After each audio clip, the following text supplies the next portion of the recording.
સત્સંગ શિક્ષણ પરીક્ષા, સત્સંગ પ્રવીણ પરીક્ષા, કિશોર સત્સંગ પ્રવીણ.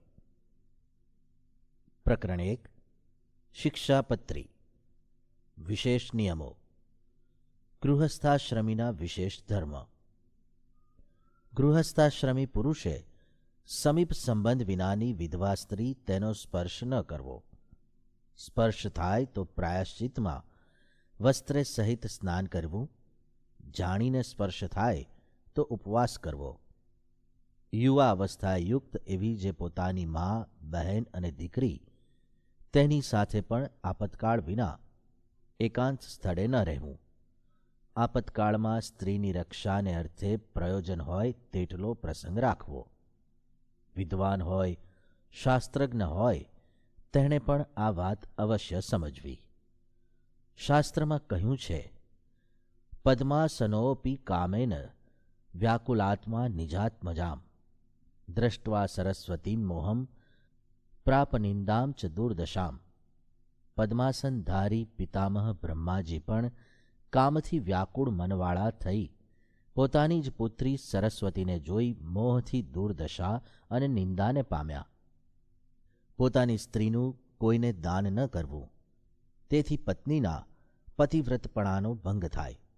તેનું મોટું પાપ દાન કરનારને લાગે. મહારાજે આ રીતે નિષ્કામ ધર્મની રીત બતાવી. આશ્રિતોને શુદ્ધ જીવન જીવતા કરી સમાજમાં અનોખી છાપ પાડી છે, તેમજ સ્ત્રી જાતિ પ્રત્યે આદર વધાર્યો છે. રાજાના અંતઃપુરમાં એટલે કે રાણીવાસમાં જવા આવવાનો સંબંધ ધરાવતી સ્ત્રીઓ સાથે પ્રસંગ ન કરવો. તેની સમીપ રહેવાનો કે સંભાષણનો સંબંધ આપતકાળમાં પણ ન રાખવો. આવી સ્ત્રી સાથેના પ્રસંગથી પ્રતિષ્ઠાહીન થવાનો કે સંકટમાં આવી પડવાના સંભવને લક્ષમાં રાખી આજ્ઞા કરી છે. શિક્ષાપત્રીના 135, 136 અને 137 શ્લોકમાં ન વિદ્યતે તિથિર્દ્વાદશ્યા દિર્નિયતા યસ્યેત્યતિથિ. ગૃહસ્થને ઘરે આવવામાં કોઈ તિથિ નક્કી નથી, તેનું નામ અતિથિ.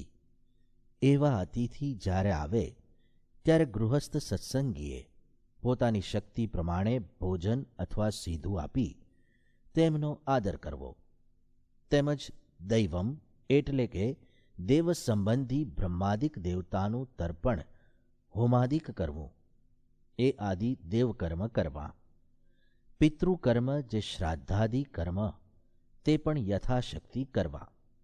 ધર્મક્રિયા અને શાસ્ત્ર પ્રણાલી જાળવવાનો શ્રીજી મહારાજનો સિદ્ધાંત અહીં સ્પષ્ટ થાય છે. શિક્ષાપત્રી શ્લોક 138. સત્સંગી માત્રે પોતાને જન્મ આપનારી માતા, સાવકીમાં, પિતા, ગુરુ અને રોગથી પીડાતા મનુષ્યની સેવા જીવન પર્યંત કરવી. સેવાનો મહિમા વિશેષ છે. શ્રીજી મહારાજે વનવિચરણ દરમિયાન રોગી સેવક રામની સેવા અત્યંત શ્રદ્ધાપૂર્વક કરી હતી. તેમજ જીણાબાઈએ કમળશી વાંઝા માદા હતા ત્યારે સેવા કરી હતી. તેથી પ્રસન્ન થઈ જીણાભાઈએ દેહ મૂક્યો ત્યારે મહારાજે પોતે જીણાભાઈની નનામી ઉપાડી સેવાનું ફળ આપી આપણને સેવા ધર્મનું મહત્વ સમજાવ્યું. અક્ષરબ્રહ્મ ગુણાતીતાનંદ સ્વામી પણ વરતાલમાં માદા સાધુની સેવા કરતા તેમની ગોદડીઓ ધોતા એવો સેવાનો મહિમા છે. શિક્ષાપત્રી શ્લોક 139. વર્ણ અને આશ્રમને ઉચિત એવો ઉદ્યમ યથાશક્તિ કરવો, પણ પોતાનાથી અધિક અથવા ઓછી સંપત્તિવાળાનો વાદ ન લેવો. કૃષિવૃત્તિવાળા સત્સંગી ગૃહસ્થોએ બળદિયાના વૃષણનો ઉચ્છેદ ન કરવો. શિક્ષાપત્રી શ્લોક 140. સત્સંગી ભક્તોએ પોતાની શક્તિ પ્રમાણે દેશકાળને અનુસરીને જેટલી પોતાના ઘરમાં જરૂરિયાત હોય તે પ્રમાણે અન્ન, અનાજ અને ધનદ્રવ્યનો સંગ્રહ કરવો. આ પ્રમાણે સંગ્રહ કર્યો હોય તો સારા માઠા પ્રસંગોએ તે દ્રવ્ય ઉપયોગી થાય અને કરજનો પ્રસંગ ન રહે. તે જ રીતે પશુ જેના ઘરમાં હોય તેમણે પણ દયા રાખી પશુના નિભાવ માટે 4 પૂળા એટલે કે જરૂર પૂરતા પશુ ખોરાકનો સંગ્રહ કરવો. સત્સંગી જનોએ ઘાસ, પાણી વગેરેથી સમયે સમયે સંભાવના થઈ શકે તેમ હોય તો પશુઓ રાખવા, અન્યથા પાળી શકે તેવા સુજ્ઞ દયાવાન જનોને આપી દેવા. શિક્ષાપત્રી શ્લોક 141-142. 2 પ્રતિષ્ઠિત ધર્માચરણવાળા શુદ્ધ ચારિત્રવાળા ગૃહસ્થની સાખ એટલે કે સાક્ષી રાખી લખાણ કરીને જમીન, ખેતર, ઘર, દ્રવ્ય, ઘરેણાં વગેરે આપવા લેવાનો વ્યવહાર કરવો, તેમજ શુભ કાર્યમાં પણ સાક્ષીને સાથે રાખી વિવાહ વગેરેમાં નિર્ણય કરવો. આ પ્રમાણે વર્તવાથી કોર્ટ કચેરીએ જવાનો પ્રસંગ ઉપસ્થિત થતો નથી. એ રીતે આપણું જીવન નિર્વિઘ્ન બને છે. શિક્ષાપત્રી શ્લોક 143 અને 144. પોતાની આવક હોય તે પ્રમાણે ખર્ચ કરવો. તેથી ઉપરાંત ખર્ચ કરનારને માથે દેવું થઈ જાય અને તેમાંથી દુઃખ ઊભું થાય છે. પોતાની આવક અને ખર્ચ તેને યાદ રાખી રોજ સારા સ્વચ્છ અક્ષરે પોતે જ તેનું નામું લખવું. બીજા પાસે લખાવવાથી છેતરાવાનો સંભવ રહે છે. શ્રીજી મહારાજે વચનામૃત ગઢડા પ્રથમના 38માં કહ્યું છે તે પ્રમાણે અધ્યાત્મ માર્ગનું પણ નામ રાખવું. શિક્ષાપત્રી શ્લોક 145-146.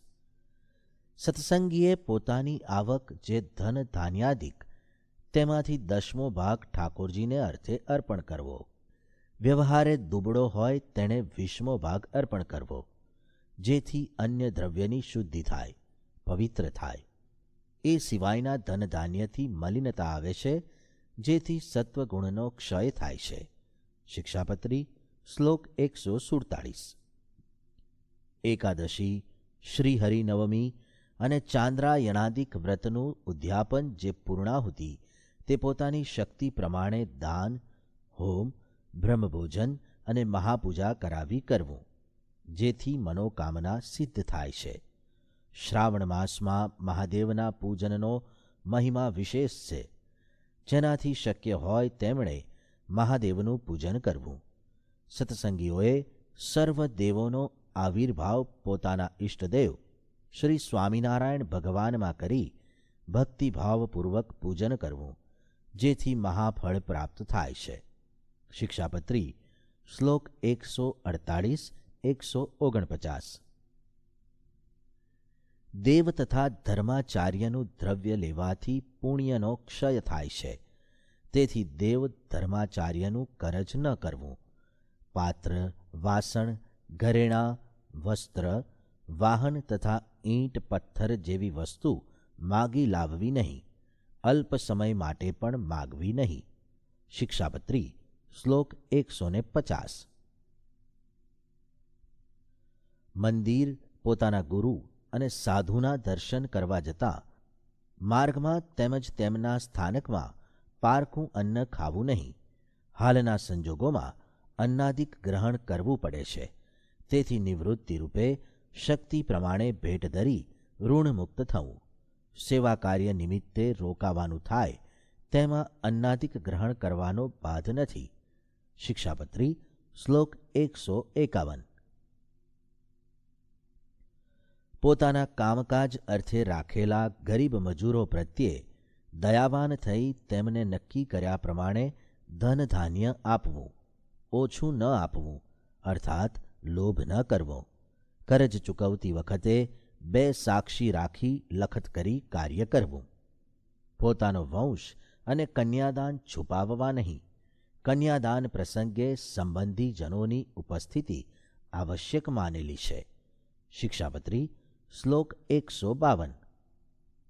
ધનાઢ્ય સત્સંગી ભક્તોએ હિંસાએ રહિત ઇષ્ટદેવ સ્વામિનારાયણ ભગવાનના સંબંધવાળા યજ્ઞો કરવા, તેમજ તીર્થ જે શ્રીજી મહારાજ તેમજ ગુણાતીત સંતોના પ્રસાદીભૂત મંદિરો, મહારાજ અને તેમના ધારક સંતોના સંબંધવાળા સ્થાનોને વિશે દ્વાદશી, પૂર્ણિમા તેમજ સમૈયા ઉત્સવ આદિ પ્રસંગોએ બ્રાહ્મણ, સાધુ, પાર્ષદ, હરિભક્તો વગેરેને જમાડવા, મંદિરને વિશે ઉત્સવ કરાવી સાધુ તથા પાર્ષદને ધોતિયા ઓઢાડવા, મંદિરમાં દાન કરવું, દેવની સેવા કરવી તેમજ બ્રાહ્મણ ગરીબ સત્સંગીને દાન કરવું.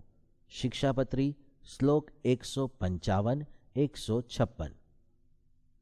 રાજાના વિશેષ ધર્મ.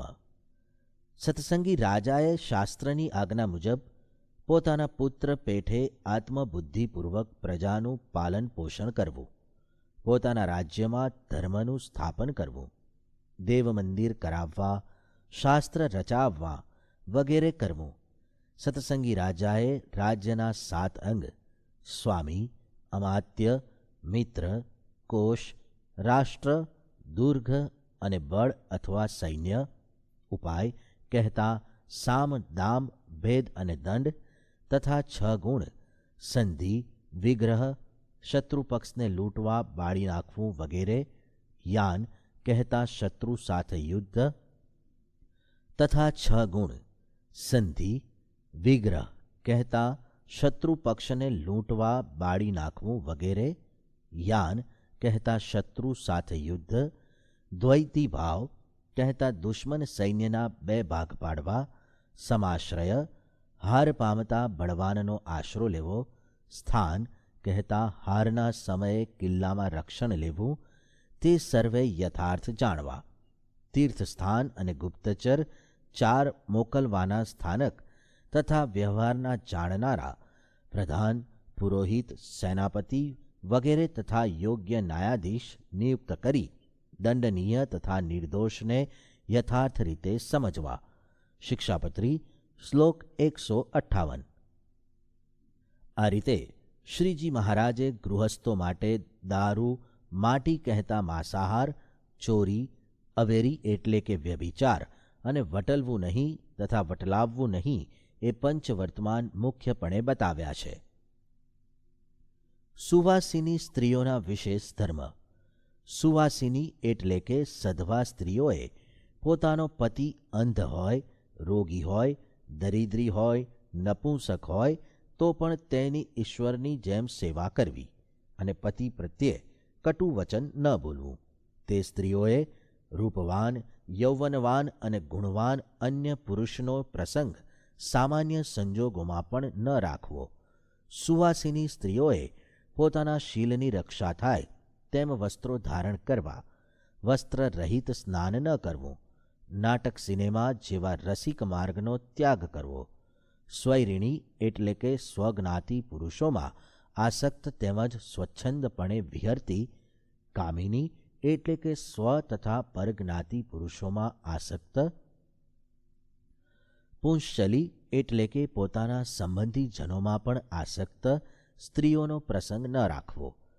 પતિ પરદેશ હોય ત્યારે સુંદર વસ્ત્રાભૂષણ ન ધારવા તેમજ પરઘેર જવું નહીં. આનંદ વિનોદના પ્રસંગનો ત્યાગ કરવો. આ સર્વ નિયમો સ્ત્રીઓના શીલની રક્ષા માટે અતિ મહત્વના છે.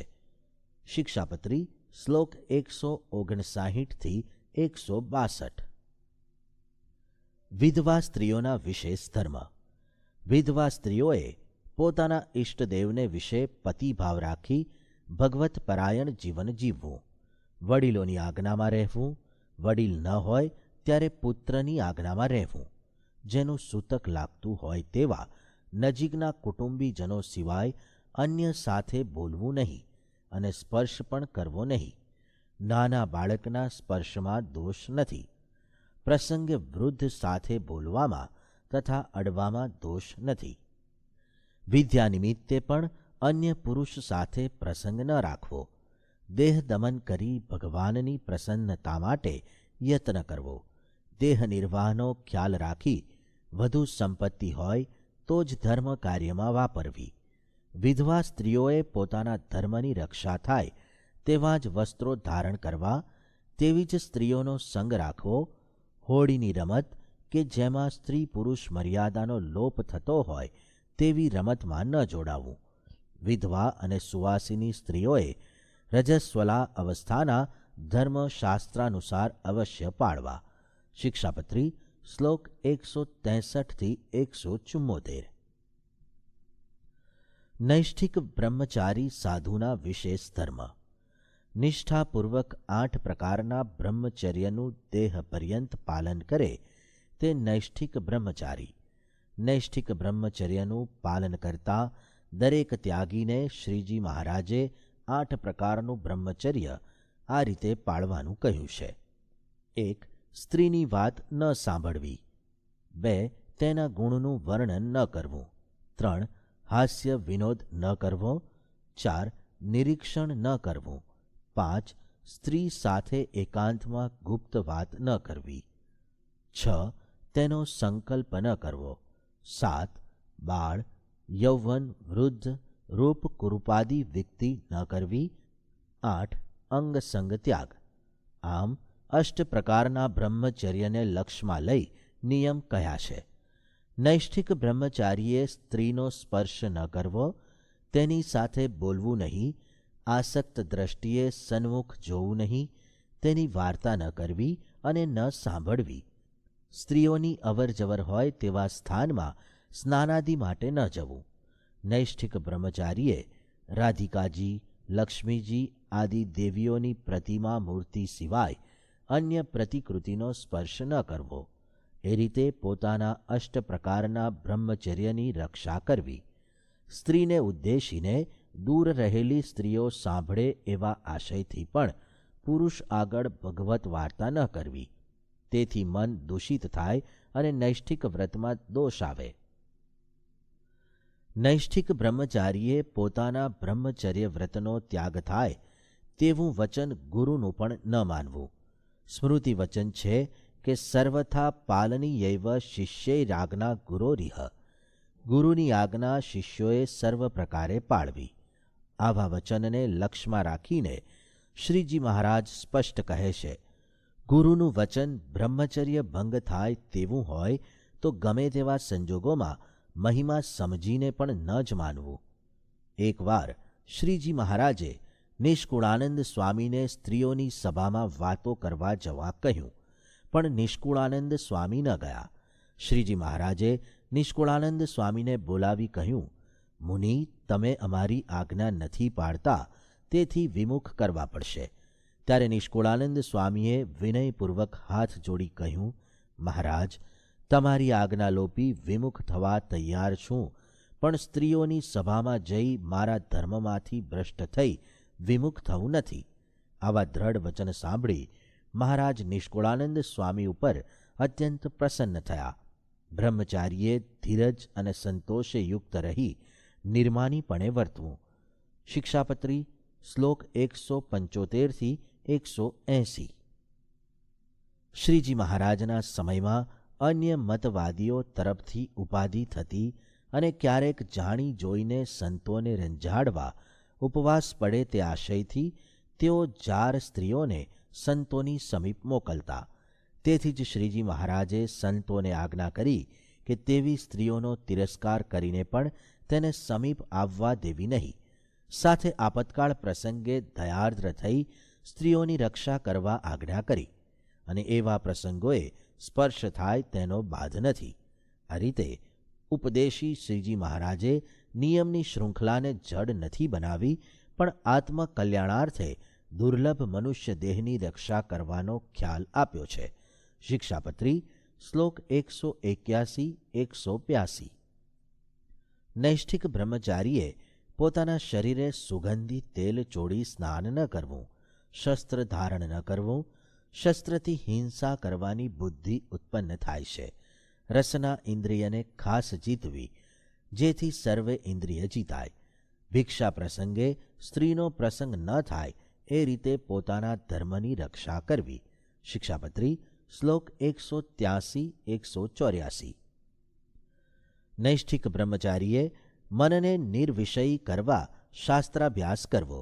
વચનામૃત, શિક્ષાપત્રી, સ્વામીની વાતો, ભક્ત ચિંતામણી, શ્રી હરિલીલામૃત, નિષ્કુળાનંદ કાવ્ય, સત્સંગી જીવન, શ્રી હરિલીલા કલ્પતરુ વગેરે.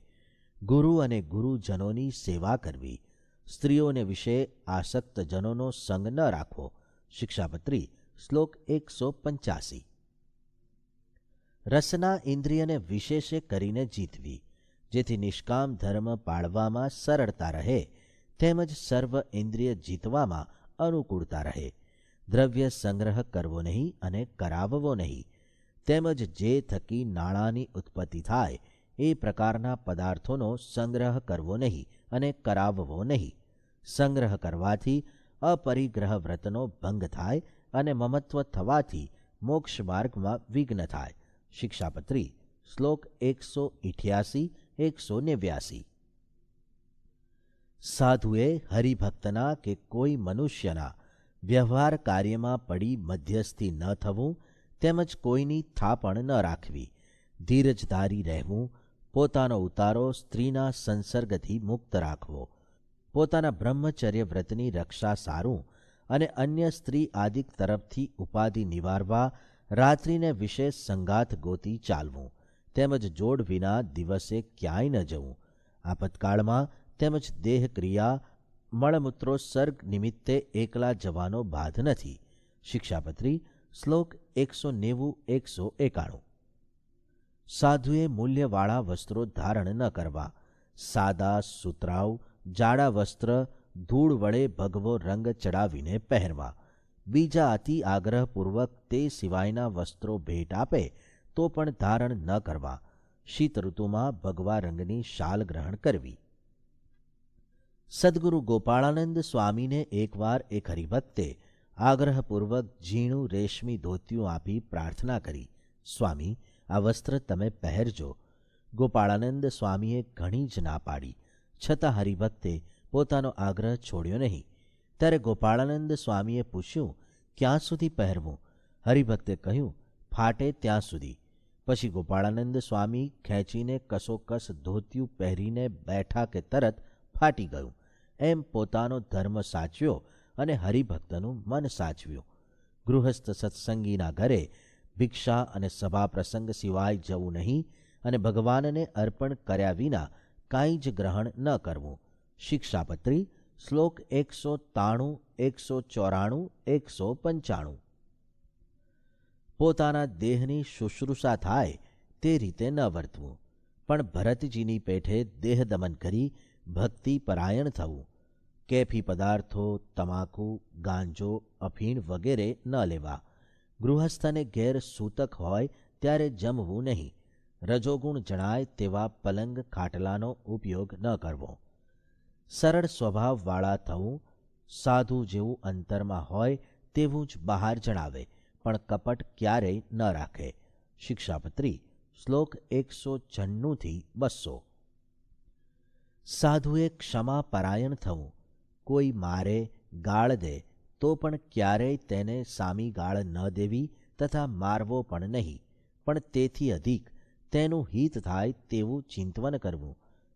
સાધુનું જીવન પરના હિતના અર્થે છે, તે અન્યને માટે અહિત સંકલ્પ ક્યાંથી કરી શકે? ઉગા ખુમાણે અક્ષર બ્રહ્મ ગુણાતીતાનંદ સ્વામીનો તિરસ્કાર કર્યો ને અપમાન કર્યું, માર માર્યો, તો પણ અતિ દયા લાવી સ્વામીએ તેમને આશીર્વાદ આપ્યા. આશીર્વાદના ફળરૂપે તેમને ત્યાં જીવણા ખુમાણનો જન્મ થયો. જીવણો ખુમાણ એકાંતિક ભક્ત થયા. આણંદમાં લોકોએ શ્રીજી મહારાજ અને સંતોનું અપમાન કર્યું, પણ તે સહન કરી સર્વ સત્સંગી થાય તેવો જ સંકલ્પ કર્યો. સાધુનો ધર્મ ક્ષમાશીલ થવું તે જ છે, તે ક્યારેય ન ચૂકવો. શિક્ષાપત્રી શ્લોક 201. સાધુએ સમાજમાં કલેશ ઊભો થાય તેવું વર્તન, જે એકનું બોલેલ બીજાને કહેવું તે, દૂતપણું, ચાડિયાપણું, ગુપ્ત વાતને પ્રગટ કરવી તે, ચાર ચક્ષુ અપ્રગટ રીતે અન્યની વાત સાંભળવી, એ પ્રકારનું કર્મ ન કરવું. તેથી સરળ સ્વભાવ રહેતો નથી. અંતરમાં કલેશ ઊભો થાય છે, તેમજ ભગવાન નિષ્ઠામાં ખામી આવે છે. પોતે ત્યાગ કર્યો હોય તેવા સંબંધીજનોમાં મમત્વ બુદ્ધિ તેમજ દેહમાં અહમપણાની બુદ્ધિનો સર્વથા ત્યાગ રાખવો. શિક્ષાપત્રી શ્લોક 202. આ રીતે શ્રીજી મહારાજે સાધુઓ માટે નિષ્કામ, નિર્લોભ, નિસ્વાદ, નિસ્નેહ અને નિર્માન એ પંચવર્તમાન મુખ્ય પ્રકરણ બતાવ્યા છે. પ્રાર્થના. રાગ બિલાવલ. જય શ્રી નારાયણ સર્વ કારણ સદા, જયસી અક્ષરપતિ અંતર્યામી, જયસી ધર્માત્મજ પ્રગટ પુરુષોત્તમ, જયસી સહજાનંદ સુખદ સ્વામી, જયસી નારાયણ સર્વ કારણ સદા. રટત દશશત વદન નિગમ આગમ સદા, જયસી તમ નમત સુર શિશ નામી, જયસી ત્વમ ભજત મુનિ ભક્ત નિષ્કામ જન, જયસી દાતાર કૈવલ્ય ધામી, જયસી નારાયણ સર્વ કારણ સદા. કાલ માયા પુરુષ રચત બ્રહ્માંડ બહુ, પરમ પુરુષ તવ દ્રષ્ટિ પામી, હોત પાલન પ્રલય તવ ભ્રકુટિ ભંગ કરી, જયસી સર્વેશ્વર અહમ નમામી, જયસી નારાયણ સર્વ કારણ સદા. જયસી કમલાપતિ જયસી નૈષ્ઠિક જતિ, જયસી ત્વમ ભજત પુરુષ અકામી, જયસી પરમેશ્વર તવ ચરણ શરણ મેં, આયો પ્રેમાનંદ ગરુડ ગામી, જયસી નારાયણ સર્વ કારણ સદા, જયસી અક્ષરપતિ ઉકા ખાચર. અરર! મહારાજના બેસવાના ઓટા ઉપર જ આ કૂતરાએ મળથી બગાડ્યું.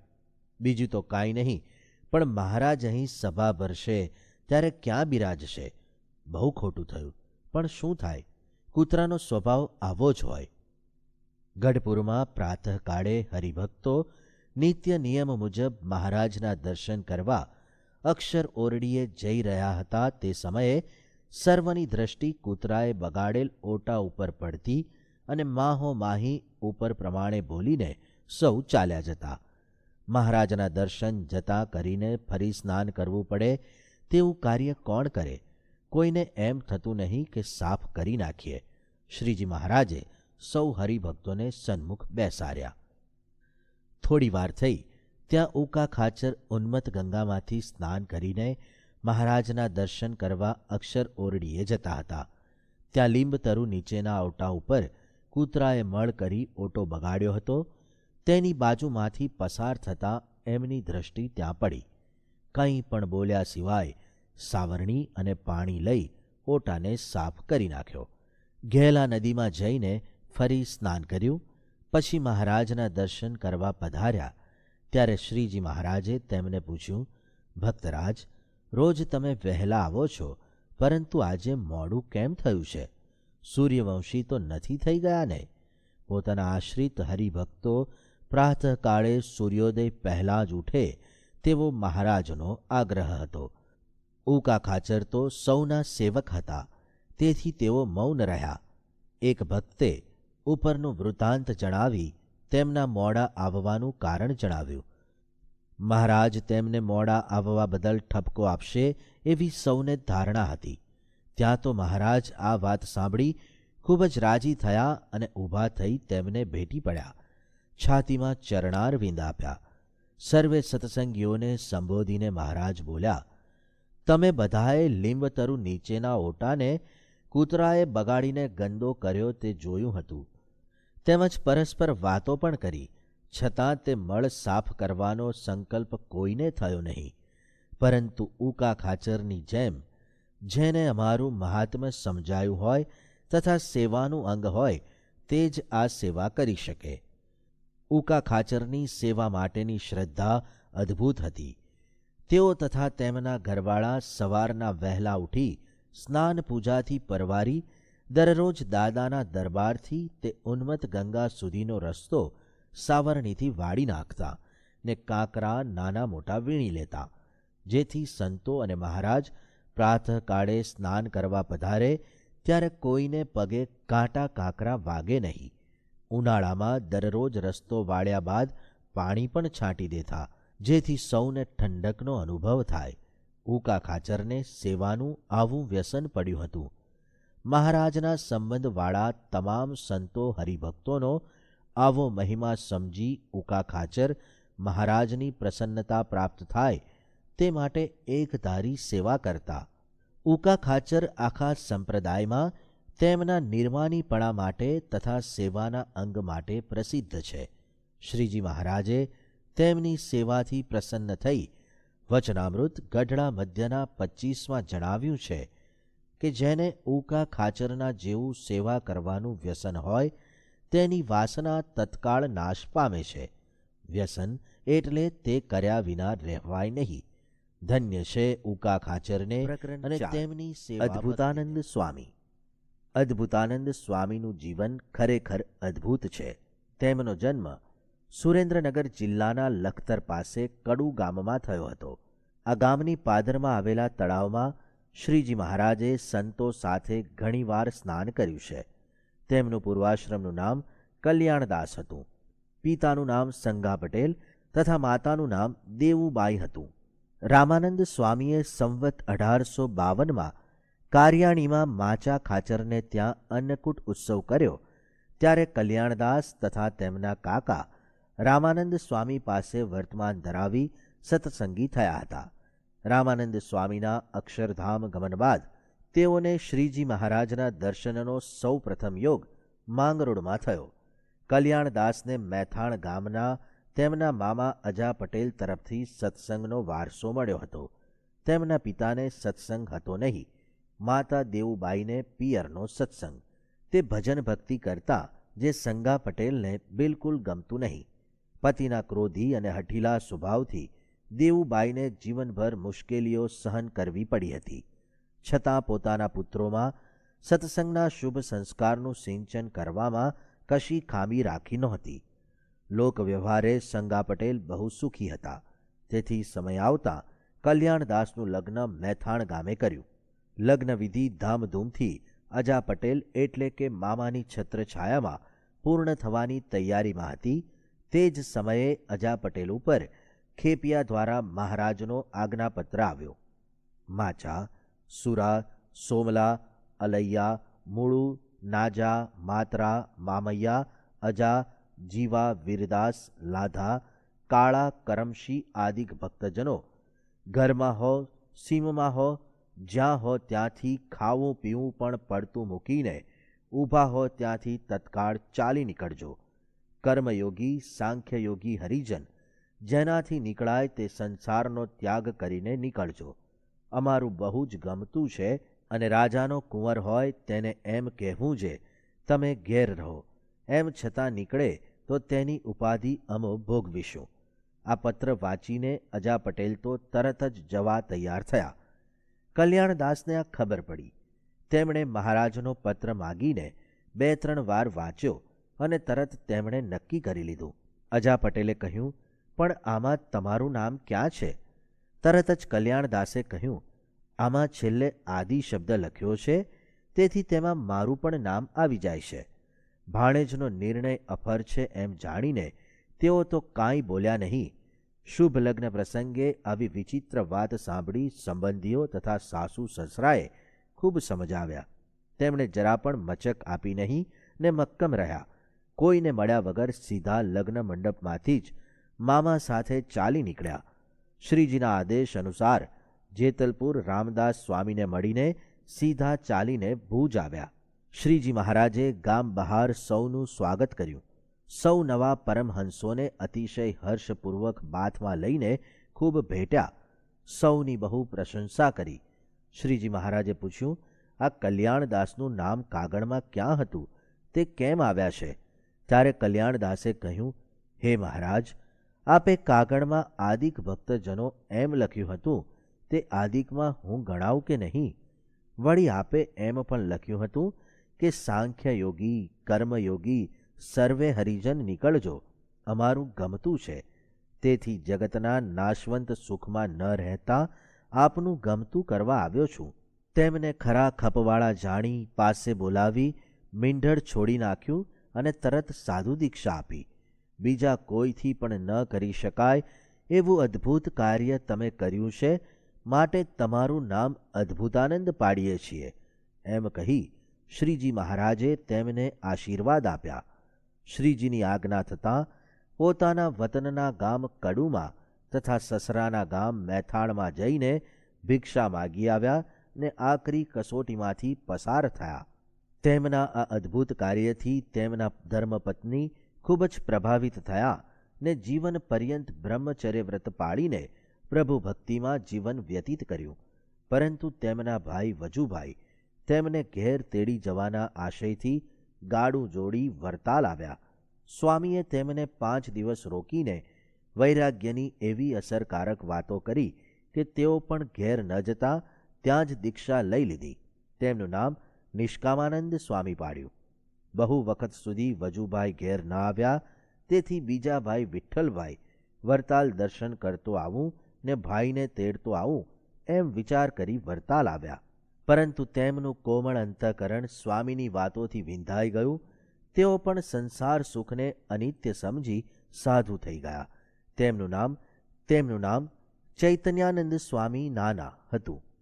ચોથા ભાઈ કુબેરદાસ પણ ઉદાસ થઈ ગયા હતા, પણ સમગ્ર કુટુંબનો ભાર તેમને શિરે હોવાથી શ્રીજી મહારાજની આજ્ઞાથી તેઓ ગૃહસ્થાશ્રમમાં જ રહ્યા. અદ્ભુતાનંદ સ્વામીએ કચ્છ ગુજરાતના ઘણા ગામોમાં ફરી સત્સંગ કરાવ્યો હતો. ધોલેરા મંદિરની મહંતાઈ લેવા કોઈ તૈયાર નહોતું, ત્યારે અદ્ભુતાનંદ સ્વામી મહારાજની આજ્ઞા માથે ચડાવી ધોલેરા મંદિરના મહંત થયેલા. ભાલ દેશના વારણા ગામના હરિભક્તોની પરિસ્થિતિ દુર્બળ હોવાથી અદ્ભુતાનંદ સ્વામીએ ત્યાં ચમત્કારિક સંકટભંજન હનુમાનજીની મૂર્તિ પધરાવી. સંવત 1939માં ગુરુહરિ શાસ્ત્રીજી મહારાજે દીક્ષા લીધી તે સમયે સદ્ગુરુ અદ્ભુતાનંદ સ્વામી હયાત હતા. શાસ્ત્રીજી મહારાજે વરતાલમાં તેમની સેવાનો લાભ લીધો હતો. તેઓ સંવત 1939માં જ અક્ષર નિવાસી થયા. તેમના જીવન પ્રસંગો ત્યાગી ગૃહી સર્વ મુમુક્ષુઓ માટે પ્રકરણ 5 પ્રેરણા. આચાર્ય, બ્રહ્મચારી, સાધુ અને પાર્ષદ. આચાર્ય સ્વામિનારાયણ સંપ્રદાયમાં પરંપરાથી વરતાલ અને અમદાવાદ એમ 2 ગાદીના આચાર્યો સંપ્રદાયનું સંચાલન કરવા માટે નિયુક્ત થયા છે. વરતાલ દેશના લક્ષ્મીનારાયણ દેવની ગાદીના આચાર્ય તરીકે શ્રી સહજાનંદ સ્વામીના નાના ભાઈ ઈચ્છારામભાઈના પુત્ર શ્રી રઘુવીરજી મહારાજ અને અમદાવાદ દેશના નરનારાયણ દેવની ગાદીના આચાર્ય પદે મોટાભાઈ રામ પ્રતાપભાઈના પુત્ર અયોધ્યા પ્રસાદજી મહારાજને સ્થાપ્યા હતા. શાસ્ત્રોની આજ્ઞા મુજબ આચાર્યોએ ધર્મ મર્યાદામાં રહીને અને આશ્રિત જે બ્રહ્મચારી, સાધુ, પાર્ષદ તથા સત્સંગી હરિભક્તોને નિયમ ધર્મમાં વર્તાવવા પ્રેરણા આપે તેવું પવિત્ર જીવન જીવવું, તેમજ બ્રહ્મચારી, સાધુ, પાર્ષદ તથા સત્સંગી હરિભક્તોએ આચાર્યની આદરપૂર્વક યથાશક્તિ અન્ન, વસ્ત્ર, આભૂષણ અને દ્રવ્ય વડે સેવા કરવાની પરંપરા પણ સ્થપાઈ. શાસ્ત્રકારો આચાર્યની વ્યાખ્યા કરતાં કહે છે, આચિનોતિ શાસ્ત્રાર્થાન આચાર્ય સ્થાપયત્યતિ સ્વયમાચરતે યસ્મદાચાર્યસ્તેન ચોચ્યતે. કેવળ શાસ્ત્રનો અભ્યાસ જ નહીં, પણ તે મુજબનું આચરણ જેનું હોય તે આચાર્ય કહેવાને યોગ્ય બને છે. શાસ્ત્રની ધર્મ મર્યાદાનું પાલન તે અત્યંત આવશ્યક છે. જેવી રીતે આચાર્ય પ્રતિષ્ઠિત કરેલી મૂર્તિઓ તથા દીક્ષિત સંતો પ્રમાણ ગણાય છે, તેવી જ રીતે પરમ એકાંતિક સંતે પ્રતિષ્ઠા કરી હોય તેવી મૂર્તિઓ અથવા દીક્ષા આપી હોય તે સંતો પણ વિશેષ પ્રમાણ ગણાય છે. વળી શ્રીજી મહારાજ કહે છે, અર્થાત આ લોકમાં ધર્મ ભક્તિયુક્ત અર્થાત પરમ એકાંતિક સંત થકી દીક્ષા ગ્રહણ કરીને ભક્તિના આધારભૂત ભગવાનની જે દિવ્ય મૂર્તિ તે સદ્ગુરુ થકી મેળવવી. કારણ કે એવા ગુરુએ પૂજેલી પ્રતિમા જ શિષ્યના ધ્યાન માટે યોગ્ય છે. એ રીતે ગુરુ થકી દીક્ષા, પ્રતિમા અર્ચા આદિક પામીને ગુરુના કહેવા મુજબ ભગવાનની ભક્તિ આળસનો ત્યાગ કરીને કરવી. આ શ્લોકમાં શ્રીજી મહારાજે જણાવ્યા પ્રમાણે ધર્મ ભક્તિનિષ્ઠ એ પરમ ભાગવત સંત દીક્ષા આપવા માટે તથા પ્રતિમાની પ્રતિષ્ઠા કરવા માટે સર્વથા યોગ્ય જ છે. વળી શ્રીજી મહારાજે કહ્યું છે કે, અને જે બાઈ ભાઈ આ શિક્ષાપત્રી પ્રમાણે નહીં વર્તે તે તો અમારા સંપ્રદાય થકી બહાર છે. શિક્ષાપત્રીનો 207મો શ્લોક.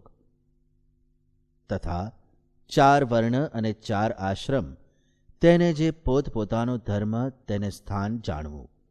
વચનામૃત સારંગપુરનું 9મું. આ વચન અનુસાર શ્રીજી મહારાજે કહેલી આજ્ઞામાં જે વર્તે છે તે જ સંપ્રદાયમાં છે. સંપ્રદાયો ગુરુક્રમ. એ શાસ્ત્ર વાક્યાનુસાર એવા પરમ એકાંતિક સંત જેના દ્વારા શ્રીજી મહારાજનું અખંડ પ્રગટપણું છે, તેવા ગુણાતીત સંતરૂપી શુદ્ધ ગુરુ પરંપરા એ જ શુદ્ધ સંપ્રદાય છે. આથી આચાર્યની જેમ પરમ એકાંતિક સંતે દીક્ષા આપી હોય તેવા ત્યાગી અથવા પ્રતિષ્ઠા કરી હોય તે મૂર્તિઓ શ્રીજી મહારાજના મતાનુસાર શાસ્ત્ર સંમત છે. બ્રહ્મચારી. શ્રીજી મહારાજના સમયમાં મુકુંદ બ્રહ્મચારી, વાસુદેવાનંદ બ્રહ્મચારી મહારાજની અખંડ સેવામાં રહેતા. તેમણે સેવા કરી મહારાજનો રાજીપો મેળવ્યો હતો. ત્યારબાદ અક્ષરબ્રહ્મ ગુણાતીતાનંદ સ્વામીના કૃપાપાત્ર વિદ્વાન અચિંત્યાનંદ બ્રહ્મચારીએ શ્રી હરિલીલા કલ્પતરુ ગ્રંથ લખી સત્સંગની મહાન સેવા કરી છે. સત્સંગી બ્રાહ્મણ બ્રહ્મચારીની દીક્ષા ગ્રહણ કરી ત્યાગાશ્રમ ગ્રહણ કરે તેમને બ્રહ્મચારી તરીકે સંબોધવામાં આવતા હતા. સાધુ. અષ્ટ પ્રકારે બ્રહ્મચર્ય વ્રતધારી અને ધનના ત્યાગી સંતોની સ્વામિનારાયણ ભગવાને સ્થાપેલી પરંપરાએ સમાજમાં નિરાળી છાપ પાડી છે.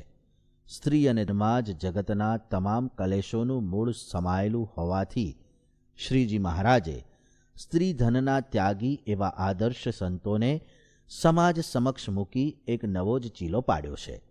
શ્રીજી મહારાજે સ્ત્રી ધનના આવા ત્યાગીઓ વિશે જણાવતા કહ્યું છે,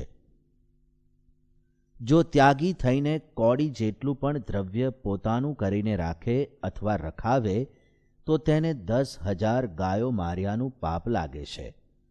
આપણે ભૂતકાળના દૃષ્ટાંતો જાણીએ છીએ કે વશિષ્ઠ, સહસ્ત્રાર્જુન, વિશ્વામિત્ર, પરાશર, સૌભરી, ચ્યવન વગેરે ઋષિઓનું સ્ત્રી અને દ્રવ્યના ક્ષણ માત્રના યોગે કરીને પતન થયું અને ભ્રષ્ટ થયા.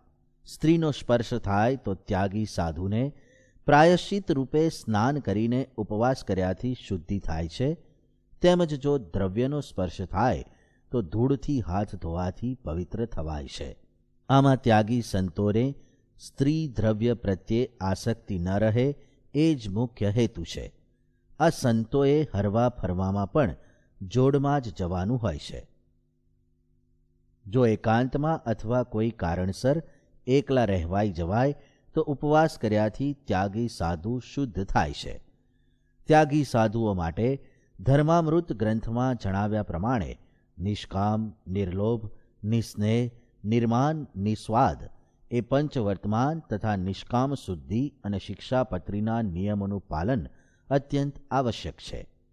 પંચવર્તમાનરૂપ ધર્મ મર્યાદામાં સારધાર રહીને પોતાના આત્માને બ્રહ્મરૂપ માનીને જે શ્રીજી મહારાજનું ભજન કરતા હોય તેવા સાધુ આદર્શરૂપ છે. સીવ્યા વગરના ભગવા વસ્ત્રો, ધોતિયું, ઉત્તરીય વસ્ત્ર અને માથે રૂમાલની પાઘ ધારણ કરનાર સ્વામિનારાયણીય સંતો તરત જ ઓળખાઈ જાય છે. ભગવાન સ્વામિનારાયણે બતાવેલી પંચવર્તમાનની મર્યાદામાં રહીને સાધુ શુદ્ધ વર્તન રાખી ભગવત પરાયણ જીવન જીવે છે અને હરિભક્તોને ધર્મોપદેશ આપી ધર્મ મર્યાદામાં રાખે છે. સાધુ સત્સંગનો આધાર સ્તંભ છે, જે દ્વારા સત્સંગ સમાજનું પોષણ થાય છે. તેમના ગામોગામ વિચરણથી ધર્મ, ભક્તિ, જ્ઞાન, સાચી સમજણ મુમુક્ષુ હરિભક્તોને આવે છે. હરિભક્તો જાગૃત રહે છે. શ્રીજી મહારાજના સમયમાં 500 નૈષ્ઠિક વ્રતધારી પરમહંસ સાધુ સમાજે અનેકવિધ કષ્ટો સહન કરી ગુજરાતની પ્રજાને વહેમ, વ્યસન, કુરિવાજ વગેરેના જાળામાંથી મુક્ત કરી સાચો ભક્તિ માર્ગ બતાવ્યો અને ગુજરાતના ગામડે ગામડે સ્વામિનારાયણનો વિજય ધ્વજ ફરકાવ્યો. ત્યારથી આજ સુધી એ કાર્ય સ્વામિનારાયણના સાચા સાધુઓએ માન અપમાનની કોઈ પણ અપેક્ષાથી પર રહીને ચાલુ રાખ્યું છે. પાર્ષદ. સંપ્રદાયમાં શ્વેત વસ્ત્રધારી પાર્ષદો ત્યાગી વર્ગના જ મુમુક્ષુ ભક્તો છે. પાર્ષદોને બ્રહ્મચર્ય પરાયણ રહેવાનું હોય છે. શ્રીજી મહારાજના અંગરક્ષકો ભગુજી, મિયાજી, રતનજી વગેરે પાર્ષદો હતા. તેમાં નાતજાત તરફ ભેદ દ્રષ્ટિ રાખ્યા સિવાય મુસલમાન મિયાજીને મહારાજે પોતાની સેવામાં રાખ્યા હતા. જૂની પરંપરામાં આ પાર્ષદો સીવેલા વસ્ત્રો પહેરી શકતા હતા. સ્ત્રીઓ સાથે મંદિરના વ્યવહાર અને લેવડ દેવડ પૂરતી વાતચીત કરી શકે છે. દેવના દ્રવ્યના સ્પર્શની વ્યવહાર માટે ઉપયોગી વ્યવસ્થા કરવાની તેમને છૂટ છે. સ્ત્રીનો સ્પર્શ અને દ્રવ્યનો સંગ્રહ સર્વથા વર્જ્ય છે. તેઓ સંતો ધર્માચાર્યની રક્ષામાં તેમજ મંદિરના રક્ષણ કાર્ય સમયે શસ્ત્ર ધારણ કરી શકે છે. આ પાર્ષદો એકલા હરીફરી શકે છે. આ ઉપરાંત બ્રહ્મ સ્વરૂપ સ્વામીશ્રી શાસ્ત્રીજી મહારાજે ને યોગીજી મહારાજે પાર્ષદ પંક્તિના ત્યાગી વર્ગના નિયમોમાં કેટલોક સુધારો કર્યો છે. અક્ષર પુરુષોત્તમ સંસ્થામાં એમણે શ્વેત વસ્ત્રધારી પાર્ષદોને કાષાય વસ્ત્રધારી સાધુના જેવા જ નિયમો ધારણ કરાવ્યા, જેવા કે સ્ત્રીધનનો અષ્ટ પ્રકારે ત્યાગ તથા જોડ વગર એકલા રહેવાય નહીં વગેરે. આ રીતે પાર્ષદ પંક્તિમાં ત્યાગીના કડક નિયમોનો અમલ દાખલ કરી તેમણે શ્વેત વસ્ત્રધારી પાર્ષદોને સંત પંક્તિના જેટલું જ ગૌરવ અપાવ્યું છે. શ્રીજી મહારાજે માન્ય કરેલી વર્ણ વ્યવસ્થાને સાચવીને ઉત્તમ સંસ્કારમાં ઉછરેલા અને મુમુક્ષુ એવા પાર્ષદ ભક્તોનો પણ મહિમા વધાર્યો છે. આવા વિદ્વાન અને સદ્ગુણી પાર્ષદો બોચાસણવાસી શ્રી અક્ષર પુરુષોત્તમ સ્વામિનારાયણ પ્રભાતી પદો. રાગ કેદારો. પદ પહેલું. ધ્યાનધર ધ્યાનધર ધર્મના પુત્રનું, જે થકી સર્વ સંતાપ નાશે. કોટી રવિ ચંદ્રની કાંતિ ઝાંખી કરે, એવા તારા ઉર વિશે નાથ ભાસે. ધ્યાનધર ધ્યાનધર. શિર પર પુષ્પનો મુગટ સોહામણો, શ્રવણ પર પુષ્પના ગુચ્છ શોભે. પુષ્પના હારની પંક્તિ શોભે ગળે, નિરખતા ભક્તા મન લોભે. ધ્યાનધર ધ્યાનધર. પચરંગી પુષ્પના કંકણ કર વિશે, બાએ બાજુ બંધ પુષ્પ કેરા. ચરણમાં શ્યામને નૂપુર પુષ્પના, લલિત ત્રિભંગી શોભે ગણેરા. ધ્યાનધર ધ્યાનધર. અંગો અંગ પુષ્પના આભરણ પહેરીને, દાસ પર મહેરની દ્રષ્ટિ કરતા. કહે છે મુક્તાનંદ ભજ દ્રઢ ભાવ શું, સુખતણા સિંધુ સર્વ કષ્ટ હરતા. ધ્યાનધર ધ્યાનધર. પદ બીજું. પ્રીત કર પ્રગટ પર બ્રહ્મ શું, પરહર અવર પંપાળ પ્રાણી. પરોક્ષથી ભવતણો પાર આવે નહીં, વેદ વેદાંત કહે સત્યવાણી. પ્રીત કર. કલ્પતરુ સર્વના સંકલ્પ સત્ય કરે, પાસે જઈ પ્રીત શું સેવે જ્યારે. તેમ જે પ્રગટ પુરુષોત્તમ પ્રીછશે, થાશે હરિજન તત્કાળ ત્યારે. પ્રીત કર. પ્રગટને ભજી ભજી પાર પામ્યા ઘણા, ગીધ ગુણિકા કપિ વૃંદ કોટી. બ્રજતણી નાર વ્યભિચાર ભાવે તરી, પ્રગટ ઉપાસના સૌથી મોટી. પ્રીત કર. સ્વામિનારાયણ નામને પરહરી, જાર ભજનાર સર્વે ખ્વાર થાશે. કહે છે મુક્તાનંદ પ્રગટ ભજ પ્રાણિયા, અઘતણા ઓઘ તત્કાળ જાશે. પ્રીત કર પ્રગટ કર બ્રહ્મ. હઠ, માન અને ઈર્ષા. અક્ષર બ્રહ્મ ગુણાતીતાનંદ સ્વામીએ કહ્યું છે કે હઠ, માન અને ઈર્ષા એ ત્રણ દોષ સત્સંગમાંથી પાડે છે. જેને સત્સંગમાં આગળ વધવું હોય તેને પોતાના ઇષ્ટદેવ સાથે કે ભગવાનના ભક્તો સાથે હઠ, માન, ઈર્ષા રાખે કેમ ચાલે? ઉલટું ભગવાનના ભક્ત પાસે તો મનગમતું મૂકી નિર્માનીપણે વર્તવાની આજ્ઞા શ્રીજી મહારાજે કરી છે. જેણે આવો એક પણ સ્વભાવ સત્સંગમાં રાખ્યો હોય તે સત્સંગમાંથી પડી જાય છે. તે ઉપર આપણે દ્રષ્ટાંતો જોઈએ. મછીયાવના ફૈબા. મછીયાવના ફૈબા શ્રીજી મહારાજના ભક્ત હતા. લોક વ્યવહારે પણ ગામમાં આબરૂ અને મોભો બહુ સારા હતા. શ્રીજી મહારાજના અનન્ય સેવક મૂળજી બ્રહ્મચારી પણ મછીયાવના જ હતા. આવા હરિભક્તોને સુખ આપવા શ્રીજી મહારાજ 32 વખત મછીયાવ પધારેલા. એવું મહાપ્રસાદીનું ગામ. ફઈબાને તેમના દીકરાની વહુ સાથે અણબનાવ થવાથી વહુને તેના પિયર મોકલી દીધી. તમામ સંબંધો પણ તોડી નાખ્યા. વહુના માતા પિતા પણ સત્સંગી હતા. તેથી તેમણે મહારાજને બહુ વિનંતી કરી અને ફઈબાને સમજાવવા કહ્યું. તેથી શ્રીજી મહારાજે કહ્યું, ચાલો આપણે મછીયાવ જઈએ અને સંપ કરાવીએ. એમ કહી 200 સંતો તથા બીજા હરિભક્તો સાથે મહારાજ મછીયાવ જવા નીકળ્યા. રસ્તામાં ગામ મેલણે જ્યાં ફઈબાના દીકરાની વહુ રહેતા હતા ત્યાં પધાર્યા. શ્રીજી મહારાજે તેને પૂછ્યું, અમે કહીએ તેમ કરશો? ત્યારે તેણે કહ્યું, હે મહારાજ, તમે અને મારી સાસુ મારે માથે ખડનો પૂળો મૂકી જ્યાં વેચો ત્યાં વેચાઉં. આપ જેમ રાજી થશો તેમ જ કરવું છે. આ સાંભળી શ્રીજી મહારાજ બહુ રાજી થયા અને મછીયાવ પધાર્યા. ફઈબાએ શ્રીજી મહારાજનું વાજતે ગાજતે સ્વાગત કર્યું. તમામ સંત હરિભક્તોને જમાડવા શીરાપુરીની રસોઈ પણ કરાવી. શ્રીજી મહારાજ પધાર્યા તે વખતે દલસુખરામભાઈ તો લાલજીની પૂજા કરતા હતા, પણ ફઈબા ત્યાં બેઠા હતા. શ્રીજી મહારાજ ઘોડીએથી ઉતર્યા. ફઈબા અતિ પ્રેમપૂર્વક શ્રીજી મહારાજને ઘરમાં તેડી લાવ્યા.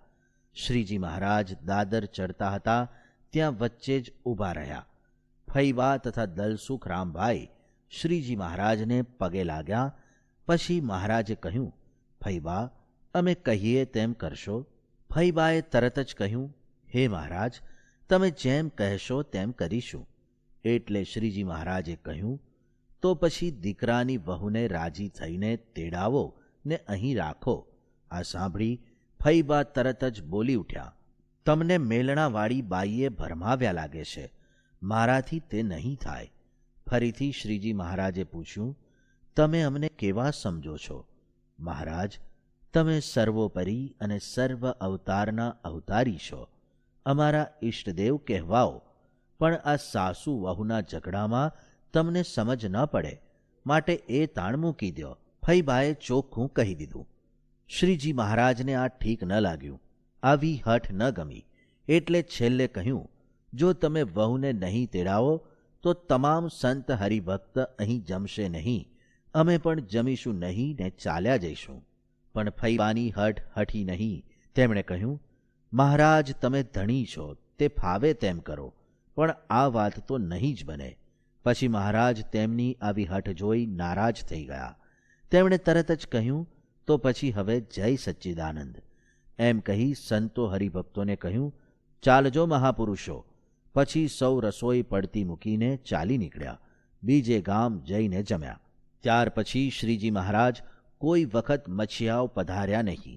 અત્યારે પણ કોઈ સંત હરિભક્ત મછીયાવ જતું નથી. જો ફઈબાએ હઠ રાખી તો શ્રીજી મહારાજ બહુ નારાજ થયા. માટે આપણે આપણા ઈષ્ટદેવ ગમે તેવું કઠણ વચન કહે તે સમયે મનગમતું મૂકી આજ્ઞા પ્રમાણે રહેવાય તેવી દત્તા કરવી. અલૈયા ખાચર. ગઢડાથી 5 માઇલ દૂર આવેલા જિંજાવદર ગામના અલૈયા ખાચર સ્વામિનારાયણ ભગવાનના ખરેખરા ભક્ત હતા. શ્રીજી મહારાજની અતિશય સેવા કરી હતી. તેથી પ્રસન્ન થઈ મહારાજે ઐશ્વર્ય પણ આપ્યું હતું, જેને પ્રતાપે તેઓ બીજાને સમાધિ કરાવી વૈકુંઠ, ગોલોક, બ્રહ્મપુર વગેરે ધામમાં મોકલી શકતા. સોટીનો એક છેડો અડાડે ત્યાં સમાધિ થાય ને બીજો છેડો અડાડે ત્યાં જાગ્રત થાય. આ પ્રતાપથી અલૈયા ખાચરે 2000 માણસોને સત્સંગ કરાવ્યો હતો. એક વખત ગઢપુરમાં શ્રીજી મહારાજના સાનિધ્યમાં દાદા ખાચર, સુરા ખાચર, નાજા જોગિયા, સોમલા ખાચર, અલૈયા ખાચર વગેરે હરિભક્તોમાં શ્રેષ્ઠ કોણ? એવો પ્રશ્ન શ્રીજી મહારાજે મુક્તાનંદ સ્વામીને પૂછ્યો. તદ્દન સરળ સ્વભાવના મુક્ત મુનિએ વિચાર કરીને દાદા ખાચર એવા શ્રેષ્ઠ હરિભક્ત છે એમ કહ્યું. અલૈયા ખાચરને થયું કે મારી ગણતરી શ્રેષ્ઠ હરિભક્તમાં જ થવી જોઈતી હતી, પણ હવે બીજા નંબરમાં જરૂર થશે. પછી મુક્તાનંદ સ્વામીએ તો બીજા એવા સુરા ખાચર, ત્રીજા સોમલા ખાચર એમ જેવું જણાયું તેવું કહ્યું. આથી અલૈયા ખાચરના માનનો ભંગ થયો. ક્રોધથી તેઓ લાલચોળ થઈ ગયા. આવેશના વેગથી તલવારની મૂઠ ઉપર તેમનો હાથ ગયો. શ્રીજી મહારાજ એકદમ ઊંચા અવાજે બોલી ઉઠ્યા, મુક્તાનંદ સ્વામી, આમાં તમે કાંઈ સમજ્યા નહીં. અલૈયો તે અલૈયો, બીજા ગમે તેવા ભક્ત હોય, પણ આવા નિષ્કામી વર્તમાન પાળનાર અલૈયાની તોલે કોઈ ન આવે. આટલું સાંભળ્યું અને અલૈયા ખાચરે તલવારને મ્યાન કરી દીધી. પોતે રાજી થયા. પછી શ્રીજી મહારાજે વચનામૃત લોયાના 17માં આ પ્રસંગને ઉદ્દેશીને જ વાત કરી. પંચ વિષયનો અત્યંત અભાવ ન થયો હોય તો મુક્તાનંદ સ્વામી જેવાનું માથું શસ્ત્રે કરીને મુકાવી દે એવો દ્રોહ કરે. એક વખત શ્રીજી મહારાજ ભક્તમંડળ સાથે ઉન્મત ગંગામાં સ્નાન કરતા હતા ને ડૂબકી દાવ રમતા હતા. ડૂબકી મારીને એકબીજાને પકડવાની રમત જામી હતી. શ્રીજી મહારાજે ડૂબકી મારી અલૈયાને પાણીની અંદર ઉછાળીને નાખ્યા. અલૈયાની ફાંદ મોટી હતી. તે મહારાજે પગને અંગૂઠે ફાંદે વીંટેલી પછેડીની ગાંઠ છોડી નાખી. અલૈયો ઉઘાડો થઈ ગયો ને ઝાંખો પડી ગયો. મહારાજ તો દેખાયા નહીં અને દૂર જઈને નિસર્યા. સૌ હસવા લાગ્યા. શ્રીજી મહારાજની આ અલૌકિક લીલામાં આનંદ માણવાને બદલે આ પ્રસંગથી પોતાનું માન ખંડન થયું એમ મને લાગ્યું. શ્રીજી મહારાજે ઇરાદાપૂર્વક આ પ્રમાણે કર્યું છે તેવું તેણે માની લીધું. શ્રીજી મહારાજ પ્રત્યે જેમ તેમ બોલવા લાગ્યા અને ક્રોધના આવેશમાં આવી તરત જ મહારાજને છોડી એ જ દશામાં ત્યાંથી ચાલી નીકળ્યા.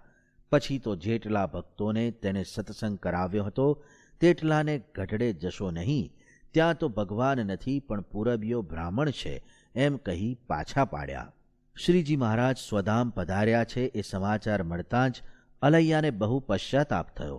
અરે રે, મારા જેવો અભાગ્યો કોઈ નહીં.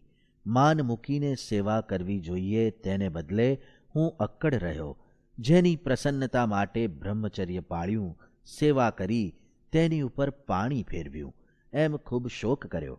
શ્રીજી મહારાજની સાથે મોટા મોટા સમયા ઉત્સવમાં જે લીલાના દર્શનનો લાભ લીધો હતો તે સંભાળીને અંતરમાં અત્યંત પશ્ચાતાપ કરવા લાગ્યા. ગોપાળાનંદ સ્વામી તથા અન્ય મોટેરા સંતો પાસે જઈ દિનતાપૂર્વક માફી માગી ને પાછા સત્સંગમાં આવતા થયા. અલૈયા ખાચરનું દ્રષ્ટાંત નજર સમક્ષ રાખી સર્વ સંત હરિભક્તોએ ભગવાન અને ભગવાનના ભક્ત સાથે નિર્માનીપણે વર્તવાનો નિશ્ચય કરવો. જીવા ખાચર. દાદા ખાચરના પિતાશ્રી એભલ ખાચર તથા જીવા ખાચર બે સગા ભાઈઓ. ગઢડાના ગરાસમાં બંને ભાઈઓનો સરખો ભાગ. શ્રીજી મહારાજ ગઢપુર પધાર્યા ત્યારે શરૂઆતમાં લગભગ 6 વર્ષ જીવા ખાચરના દરબારમાં રહ્યા હતા. જીવા ખાચરના દરબારમાં કરેલી લીલાના પ્રસંગો તો અનેક હશે, પણ જીવા ખાચરની ભક્તિ નિષ્ઠાનું દર્શન થાય એવા પ્રસંગો પણ છે. ગઢપુરમાં વરસાદ ખૂબ પડ્યો ને રેલ આવી. ચારે બાજુ પાણી જ પાણી. તે વખતે શ્રીજી મહારાજ જીવા ખાચરના દરબારમાં રહેતા હતા. સવારના મહારાજને દિશાએ ક્યાં જવું તે વિમાસણ ઊભી થઈ, પરંતુ જીવા ખાચરે સમય સૂચકતા વાપરી શ્રીજી મહારાજને પોતાના ઘરના રસોડામાં ચૂલા ઉપર બેસી દિશા જવા કહ્યું. વરસાદને લીધે ઠંડી ખૂબ હતી. લાકડા પણ બધા પલળી ગયા હતા. એટલે જીવા ખાચરે પોતાનો કિંમતી ઢોલિયો હતો તેના પાયા અને પાંગત કાપી તે લાકડાની તાપણી કરી શ્રીજી મહારાજને તપાડ્યા. તેની આવી ભક્તિથી શ્રીજી મહારાજ અત્યંત પ્રસન્ન થયા. એક વખત શ્રીજી મહારાજને શેરડી જમતા આંગળીએ ફાંસ વાગી અને લોહી નીકળ્યું. જીવા ખાચરે તરત જ પોતાનો અમૂલ્ય ફેંટો હતો તેમાંથી ચીંથરી ફાડી શ્રીજી મહારાજની આંગળીએ પાટો બાંધ્યો. વળી એક વખત કથા કરતાં મહારાજને થૂંકવાનું થયું ત્યારે તેમને ઊઠવું ન પડે તે માટે જીવા ખાચરે પોતાની પાઘ ઉતારી મહારાજ પાસે ધરી અને તેમાં થૂંકવા કહ્યું. શ્રીજી મહારાજની આવી દુર્લભ સેવા પોતે ભક્તિભાવપૂર્વક કરી હતી. પરંતુ દાદા ખાચરની ભક્તિને વશ થઈ શ્રીજી મહારાજ તેમને ત્યાં રહેવા ગયા.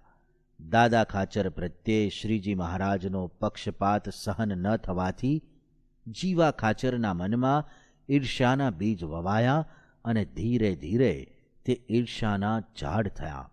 શ્રીજી મહારાજને ગઢડામાં ઘેલા પાસે ટેકરા ઉપર મંદિર કરવાની અતિશય ઈચ્છા હતી. ટેકરા ઉપરની જમીન દાદા ખાચર અને જીવા ખાચરની મજિયારી જમીન હતી. શ્રીજી મહારાજે જીવા ખાચર પાસે તેની માંગણી કરી. શરૂઆતમાં તો જીવા ખાચરે હા પાડી, પણ જ્યારે શ્રીજી મહારાજે લેખ કરી આપવાનો આગ્રહ કર્યો ત્યારે જીવા ખાચરે કહ્યું, મહારાજ, આ ગઢ તો અમારે કામનો કહેવાય, માટે મંદિર તમે બીજે ઠેકાણે કરો. દાદા ખાચરે તો સહી કરી આપી હતી, પરંતુ જીવા ખાચર કેવળ ઈર્ષ્યાના ભાવથી પ્રેરાઈને શ્રીજી મહારાજને ટેકરાની જમીન આપી શક્યા નહીં. આ ઈર્ષ્યાનો ભાવ જ્યારે અસહ્ય બની ગયો ત્યારે દાદા ખાચરને બદલે શ્રીજી મહારાજને મારી નાખવાનો વિચાર જીવા ખાચરને આવ્યો.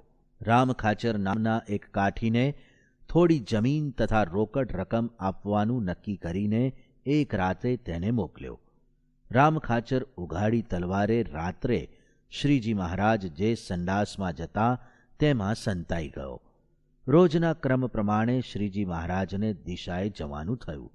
દરરોજ તો મહારાજ હાથમાં ફાનસ લઈને જતા, પણ આજે શ્રીજી મહારાજે ભગુજીને કહ્યું, તમે સંડાસમાં ફાનસ મૂકી આવો.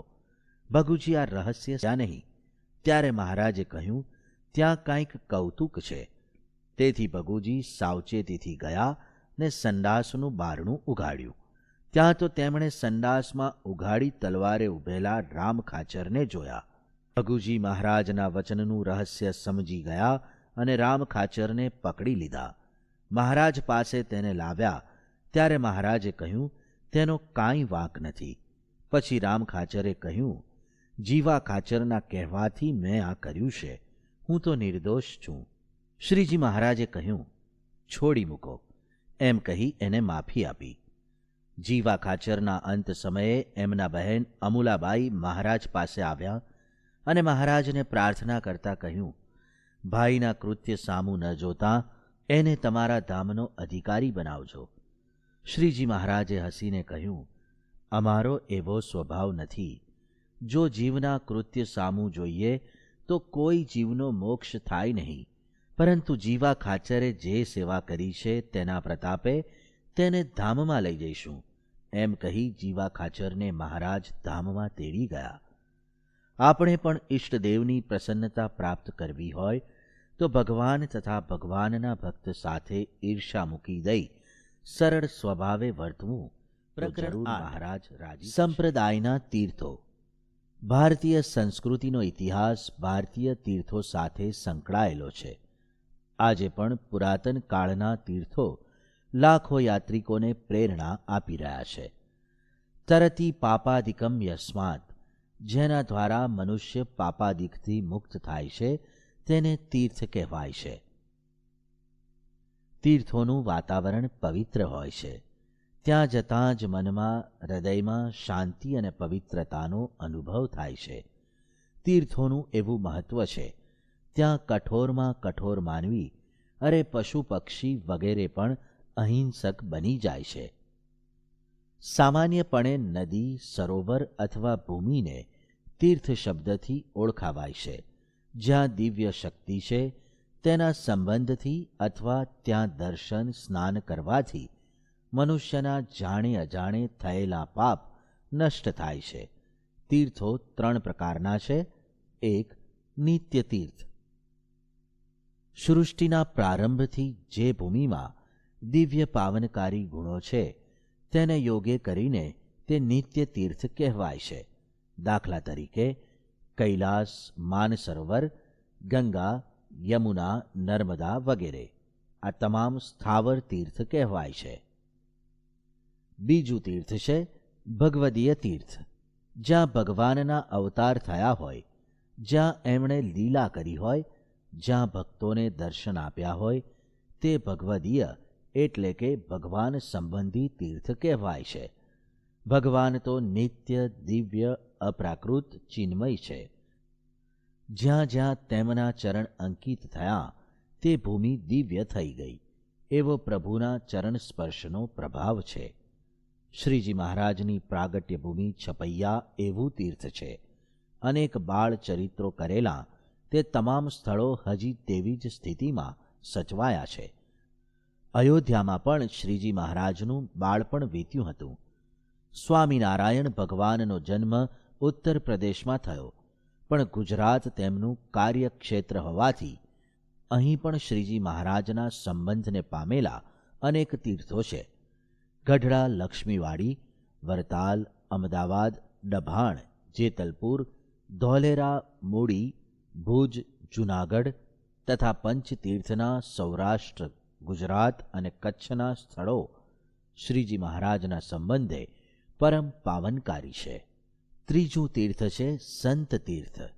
જીવનમુક્ત, દેહાતીત, પરમ ભાગવત સંતનું શરીર દેખાવે ભલે પંચભૌતિક હોય, પરંતુ સંતમાં દિવ્ય ગુણો છે અને સંતને પરમાત્માનો અખંડ સંબંધ છે. તેથી સંતના સંબંધમાં આવેલી તમામ વસ્તુઓ ઉપર પણ તેનો પ્રભાવ પડે છે અને તે ભૂમિ, વસ્તુ તીર્થરૂપ બની જાય છે. એવા સંતની સાધના ભૂમિ, જન્મભૂમિ, નિર્વાણ ભૂમિ વગેરે વિશેષપણે પવિત્ર ગણાય છે. એવા સાધુ સંતોના સંબંધના પ્રતાપથી આજે પણ ભારત તીર્થરૂપને પુણ્યભૂમિ કહેવાય છે.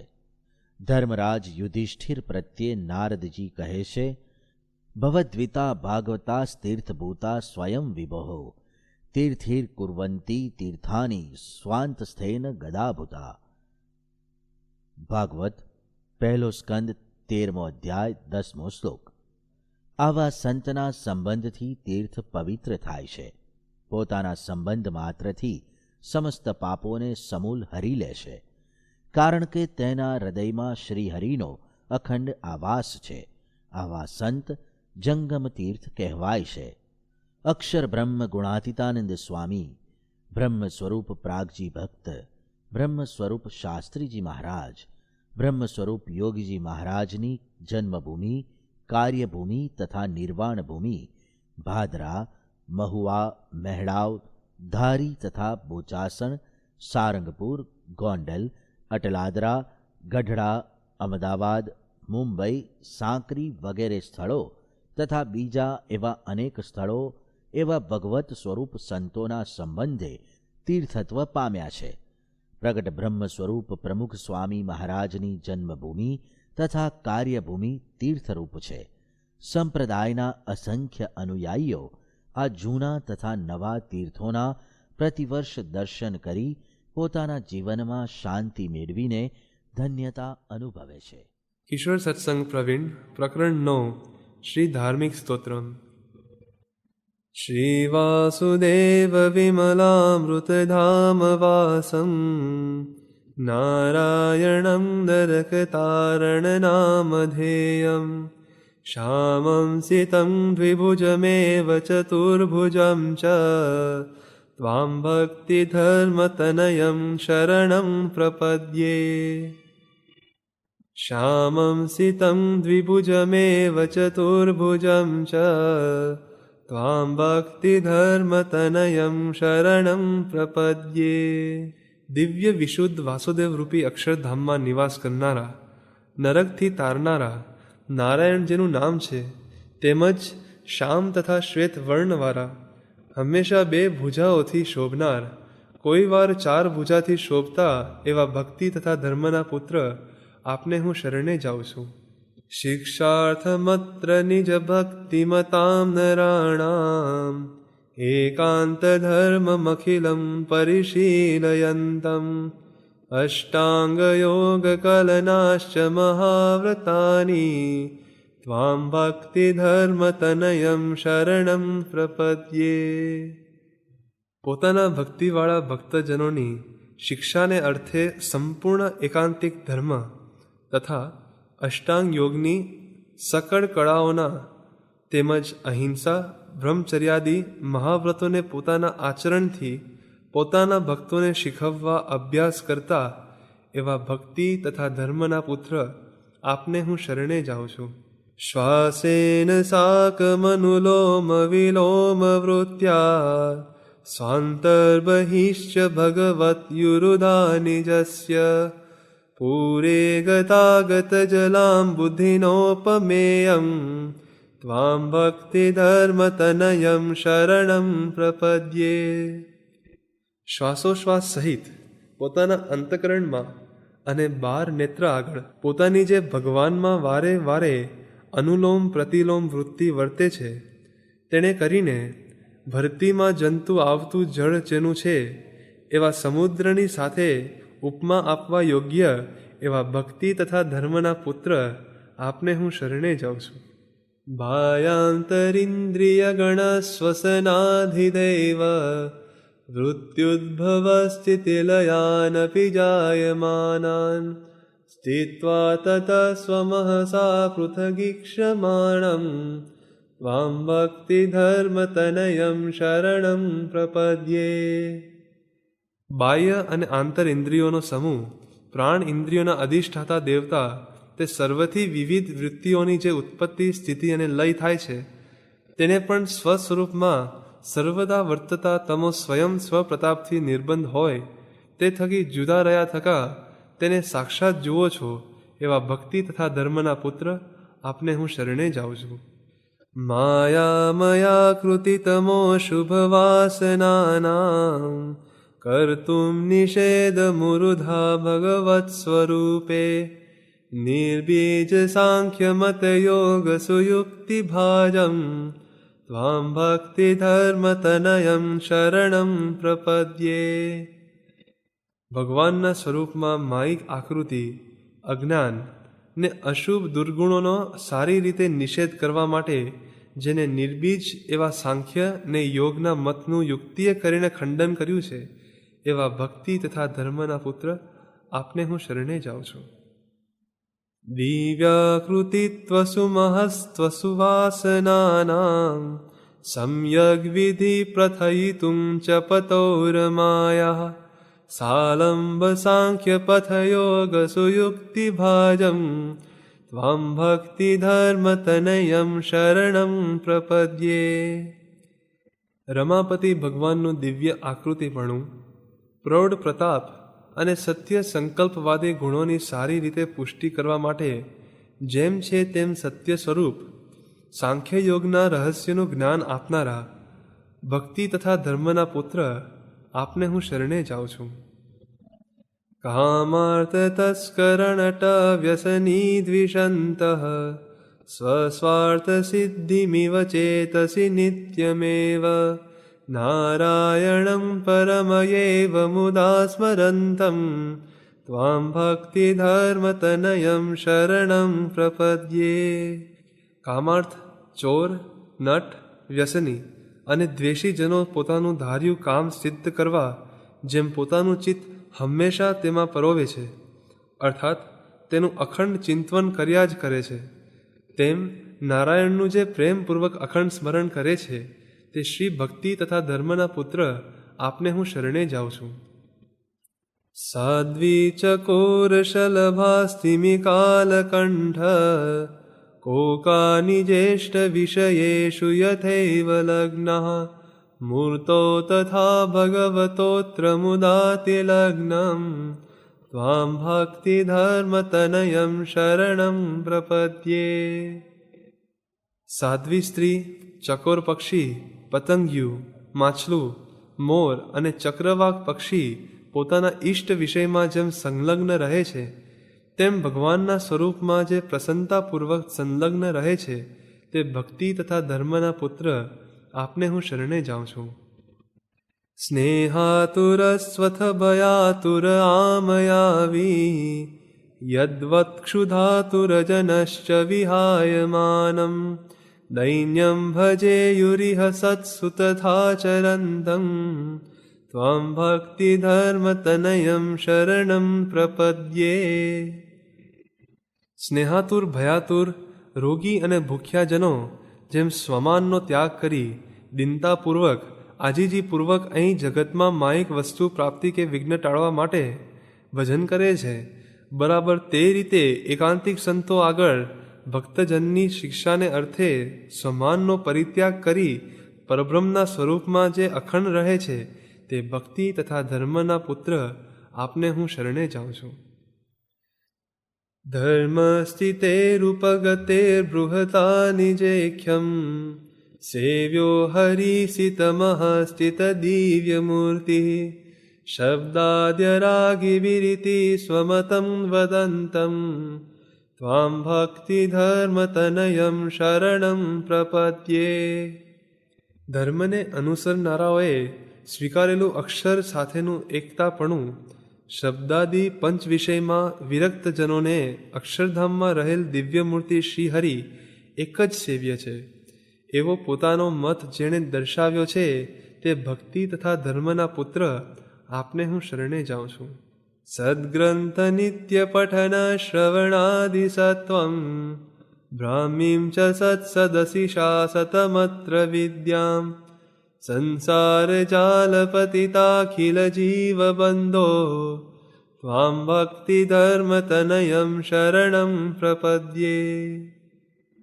સદ્ગ્રંથોના વાચનને શ્રવણ કરવામાં જે આસક્ત છે, સંતની સભામાં જે બ્રહ્મવિદ્યાનો ઉપદેશ આપે છે અને સંસારની જાળમાં ફસાયેલા જીવોને જે બંધુ તારણહાર છે તે ભક્તિ તથા ધર્મના પુત્ર આપને હું શરણે જાઉં છું. શ્રી શતાનંદ પ્રકરણ મુનિ. 10. સોમલા ખાચર. બોટાદ ગામના દરબાર સોમલા ખાચર શ્રીજી મહારાજના પરમ કૃપાપાત્ર ભક્તરાજ હતા. સોમલા ખાચર વ્યવહારે ખૂબ જ સુખી હતા. બે યુવાન ચારિત્રશીલ સદ્ગુણી પુત્રો હતા તથા ગરાસની સારી એવી જમીન પણ હતી. તેમને બીજી કોઈ ઉપાધિ ચિંતા નહોતી ને સુખેથી શ્રીજી મહારાજનું ભજન કરતા હતા. પરંતુ પ્રભુની યોજના ન્યારી જ હોય છે. સોમલા ખાચરના બેય દીકરા થોડા થોડા દિવસના અંતરે અક્ષરવાસી થયા. વ્યવહારની રીતે તો આ ઘણી જ મોટી આપત્તિ કહેવાય. તેમની વ્યાવહારિક જવાબદારી પણ આ પ્રસંગથી ઘણી જ વધી ગઈ. પણ જ્ઞાનબળથી ધીરજ રાખી તેમણે પુત્ર વિયોગનો શોક ન કર્યો. કેવળ ભગવત સુખની જ શ્રેષ્ઠતા સમજી ગરાસની જમીન શ્રીજી મહારાજને અર્પણ કરી દીધી અને પોતે શ્રીજી મહારાજની અખંડ સેવામાં રહ્યા. સોમલા ખાચર વિશાળકાય, ઊંચા ને કદાવર. તેઓ અતિશય સ્વરૂપવાન હતા.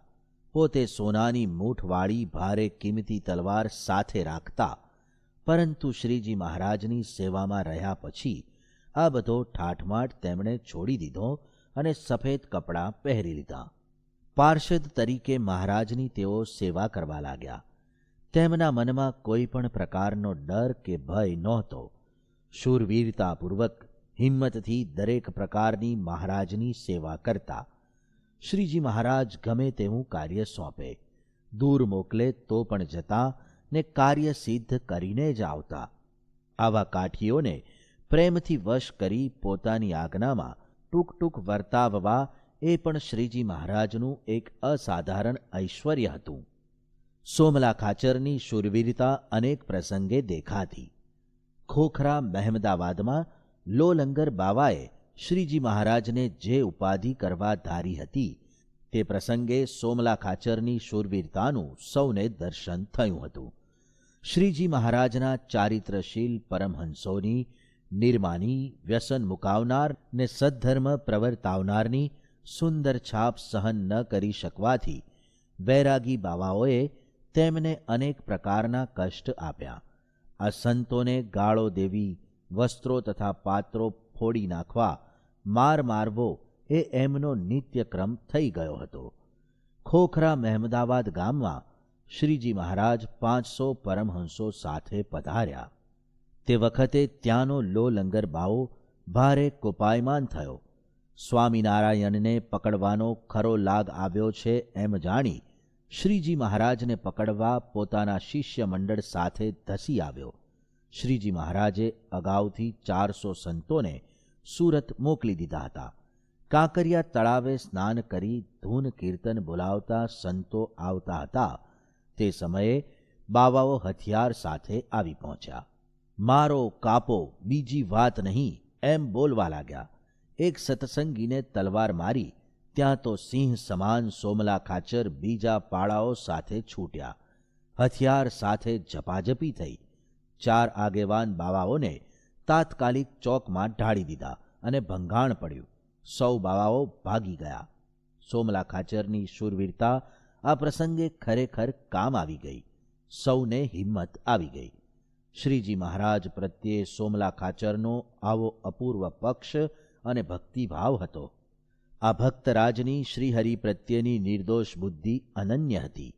એટલે જ તેમની પ્રશંસા કરતા શ્રીજી મહારાજે વચનામૃતમાં જણાવ્યું છે કે અમારા સ્વભાવને તો મૂળજી બ્રહ્મચારી ને સોમલો ખાચર આદિક જે હરિજન છે તે કેટલાક વર્ષથી અમારી પાસે રહે છે તે યથાર્થ જાણે છે.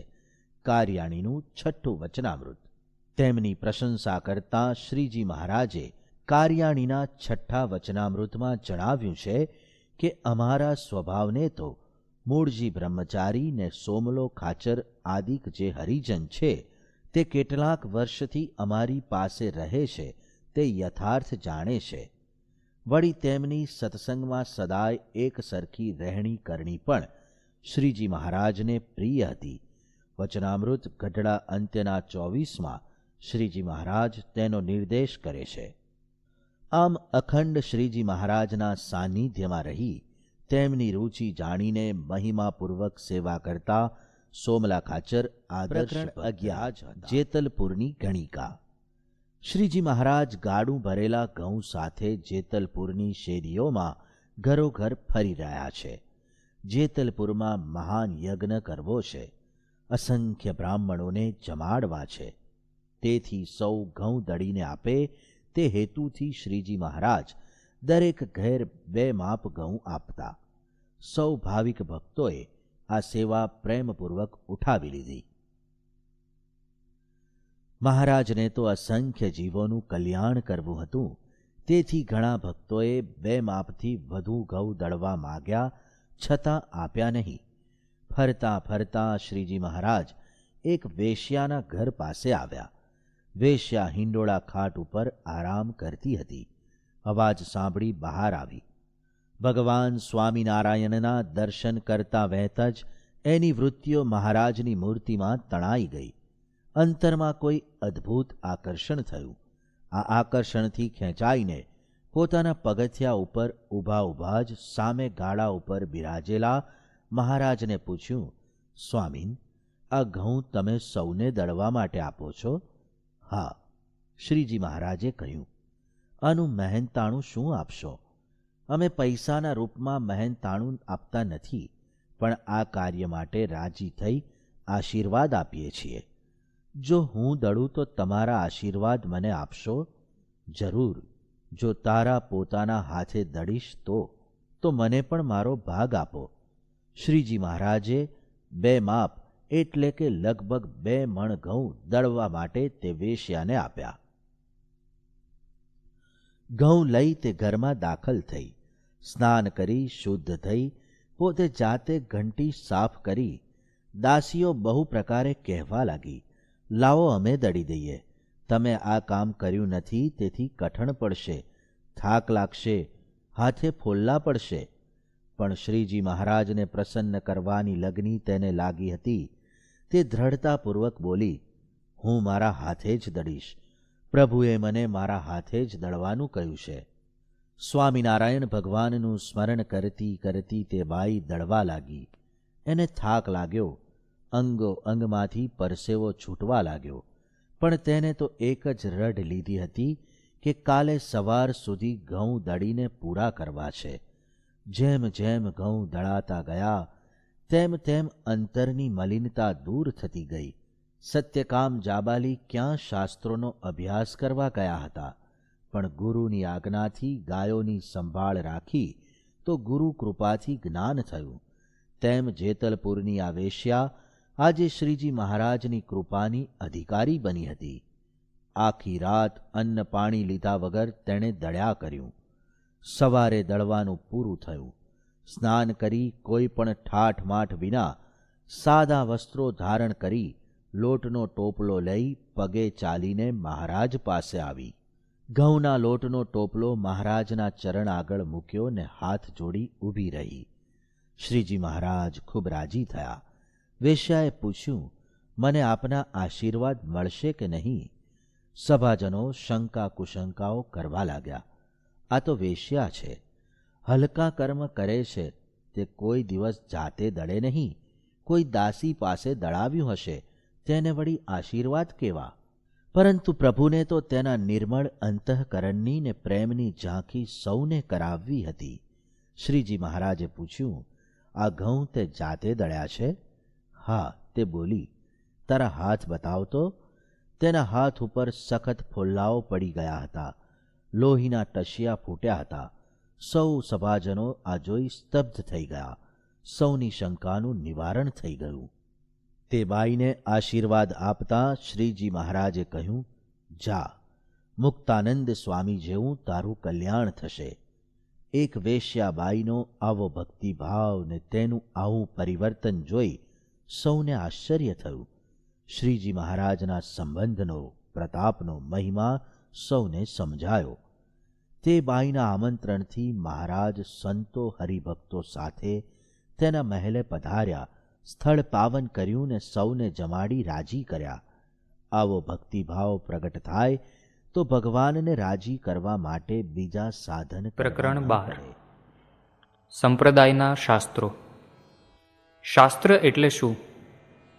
શાસ્ત્ર એટલે મહાન આચાર્યો, ઋષિવર્યો, સંતો કે ભગવાનના અવતારોના દિવ્ય ચરિત્રો તેમજ તેમના ઉપદેશ કે તેમણે આપેલી આજ્ઞાઓને રજૂ કરતા ગ્રંથો. જેના દ્વારા પોતાના આશ્રિતોને શિસ્ત અને શાસનમાં વર્તાવાય એવો ગ્રંથ એટલે શાસ્ત્ર. જેના દ્વારા પોતાના મતને સ્પષ્ટ કરી આધ્યાત્મિક જ્ઞાન સમજાવાય છે તેવો ગ્રંથ એટલે શાસ્ત્ર. શું કરવા યોગ્ય છે અને શું કરવા યોગ્ય નથી તેનો વિવેક આપતું પુસ્તક તે શાસ્ત્ર. આ રીતે રચાયેલા ઘણા શાસ્ત્રો હિન્દુ ધર્મમાં છે. શ્રીજી મહારાજે તે પૈકી વ્યાસ ભગવાન રચિત શાસ્ત્રોને વિશેષ માન્યા અને તે પ્રત્યે પોતાનો આદર જણાવ્યો.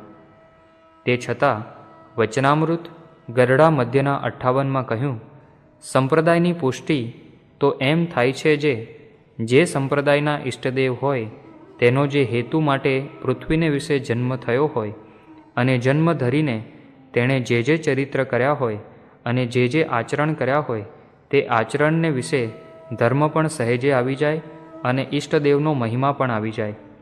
માટે પોતાના ઈષ્ટદેવના જે જન્મથી દેહ મૂકવા પર્યંત ચરિત્ર તેનું જે શાસ્ત્ર તેણે કરીને સંપ્રદાયની પુષ્ટિ થાય છે. આ રીતે વાત કરી મહારાજે સંતોને દેહ પર્યંત સંપ્રદાય સંબંધી શાસ્ત્ર કરવા આજ્ઞા કરી. શિક્ષાપત્રીમાં હિન્દુ ધર્મના શાસ્ત્રોમાંથી પોતાને માન્ય શાસ્ત્રો આ મુજબ વર્ણવ્યા છે.